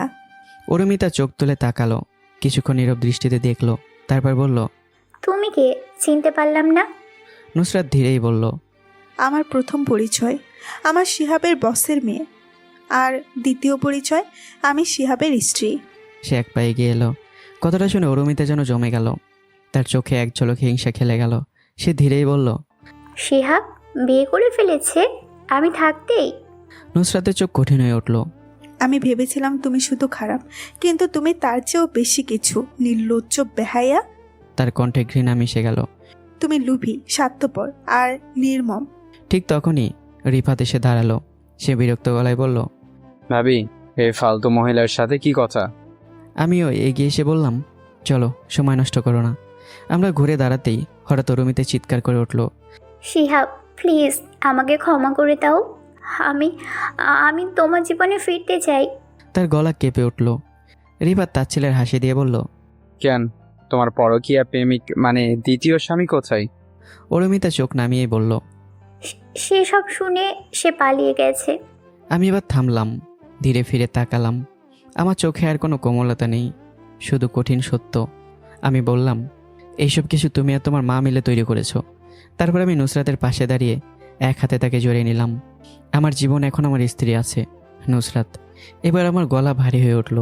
বললাম, তোমার মায়ের কাছে আমি কতবার কেঁদেছি, ভাই বোন মা বাবার জন্য আকুতি করেছি, কিন্তু তার মন গলেনি। তুমি বেঁচে আছো জেনেও সে মামলা তুলে নেয়নি। আমার মা বাবা লাশ পর্যন্ত দেখতে আসেনি। থানার ভেতর নিস্তবতা নেমে এলো। রিফাত দাঁতে দাঁত চেপে বলল, ভাইয়া, এদের কোনো ক্ষতি হবে না। তার চোখে আগুন জ্বলছিল। এই মামলার শেষ আমি দেখে ছাড়বো, যে ভবিষ্যতে কেউ এমন অন্যায় করার আগে হাজারবার ভাববে। বাসায় ফেরার পর আমি শান্ত গলায় নুসরাতকে বললাম, দেখলে তো, সব পুরুষ একরকম না। হাতের 5টা আঙ্গুল যেমন এক না, তেমনি সব মানুষও এক না। নুসরাত চুপ করে রইল। তার চোখে অপরাধবোধ। ধীরেই বলল, শিহাব, আমাকে কি ক্ষমা করা যায় না? আমি তাকালাম তার দিকে আর বললাম, আমি তো অনেক আগেই তোমাকে ক্ষমা করে দিয়েছি। তখনই বলেছিলাম একদিন সব প্রমাণ হবেই। রাতের খাবার টেবিলে আজ যেন অনেকদিন পর ঘরে সুখের বাতাস। নুসরাত নিজ হাতে খাবার সাজিয়ে সবাইকে ডাকলো। সবাই একসাথে বসে খাচ্ছি। একটা পরিবার আবার নতুন করে গড়ে উঠেছে। খাওয়ার মাঝে নুসরাত বলল, রিপা তো মামলার পেছনে পড়ে থাকলেই হবে না। তার গলায় বড় বোনের মতো দৃঢ়তা। পড়াশোনাও শেষ করতে হবে, অবহেলা করলে কিন্তু খবর আছে। রিফাত এসে বলল, ভাবি, আমি পড়াশোনা করে অ্যাডভোকেট হব। তার চোখে স্বপ্ন ঝিলিক দিল। এটাই এখন আমার স্বপ্ন। রাত গভীর। ঘরের ভিতর মৃদু আলো। সবাই ঘুমিয়ে পড়েছে, শুধু আমি আর নুসরাত জেগে আছি। হঠাৎই নুসরাত ধীরে আমার কাছে এগিয়ে এলো। কোনো কথা না বলে আমাকে জড়িয়ে ধরলো। তার মাথাটা আলতো করে আমার বুকে রাখলো। আমি প্রথমে একটু চমকে উঠলাম, শরীরটা শক্ত হয়ে গেল, কিন্তু পরক্ষণে নিজেকে সামলে নিলাম। আমার বুকের ভেতর কেমন এক উষ্ণ অনুভূতি ছড়িয়ে পড়ল। এই প্রথম নুসরাত আমাকে নিজের মানুষ হিসেবে ছুলো। নুসরাত ধীরেই বলল, তুমি কি ওরুকে কখনো আবার মেনে নেবে? আমি কিছুক্ষণ চুপ করে রইলাম। তারপর বললাম, আগে বলেছি এখনও বলছি, ওরও আমার অতীত, আর তুমি আমার বর্তমান, আমার ভবিষ্যৎ। নুসরাত চোখ বন্ধ করে রইল। তার ঠোঁটের কোণে একটুখানি শান্তির হাসি ফুটে উঠল। পরদিন সকালে পুলিশ আমাদের পুরনো সেই বাড়ির প্রতিবেশী মহিলাকে গ্রেপ্তার করলো। মহিলাটি চিৎকার করে বলছিল, আমার অপরাধ কি? আমাকে ধরে নিয়ে যাচ্ছেন কেন? পুলিশ কঠিন গলায় বলল, সত্য মিথ্যা যাচাই না করে আপনি একজন নির্দোষ মানুষকে অপমান করছেন, জুতা দিয়ে আঘাত করছেন, যার ফলে তিনি হার্ট অ্যাটাকে মারা গেছেন। মহিলার গলা কেঁপে উঠল। আমার ভুল হয়ে গেছে। পুলিশ নির্লিপ্তভাবে বলল, সেটা আদালতে বলবেন। অন্যদিকে পুলিশ আরেকটি বড় পদক্ষেপ নিল। যে ইউটিউবার আর ফেসবুকাররা গুজব ছড়িয়ে ঘটনাকে ভয়াবহ রূপ দিয়েছিল, তাদেরও গ্রেপ্তার করা হলো। তাদের কাজ ছিল দেশে যে কোনো নারীকেন্দ্রিক ঘটনা পেলেই তা বাড়িয়ে বিকৃত করে গুজবের আগুনে ঘি ঢালা।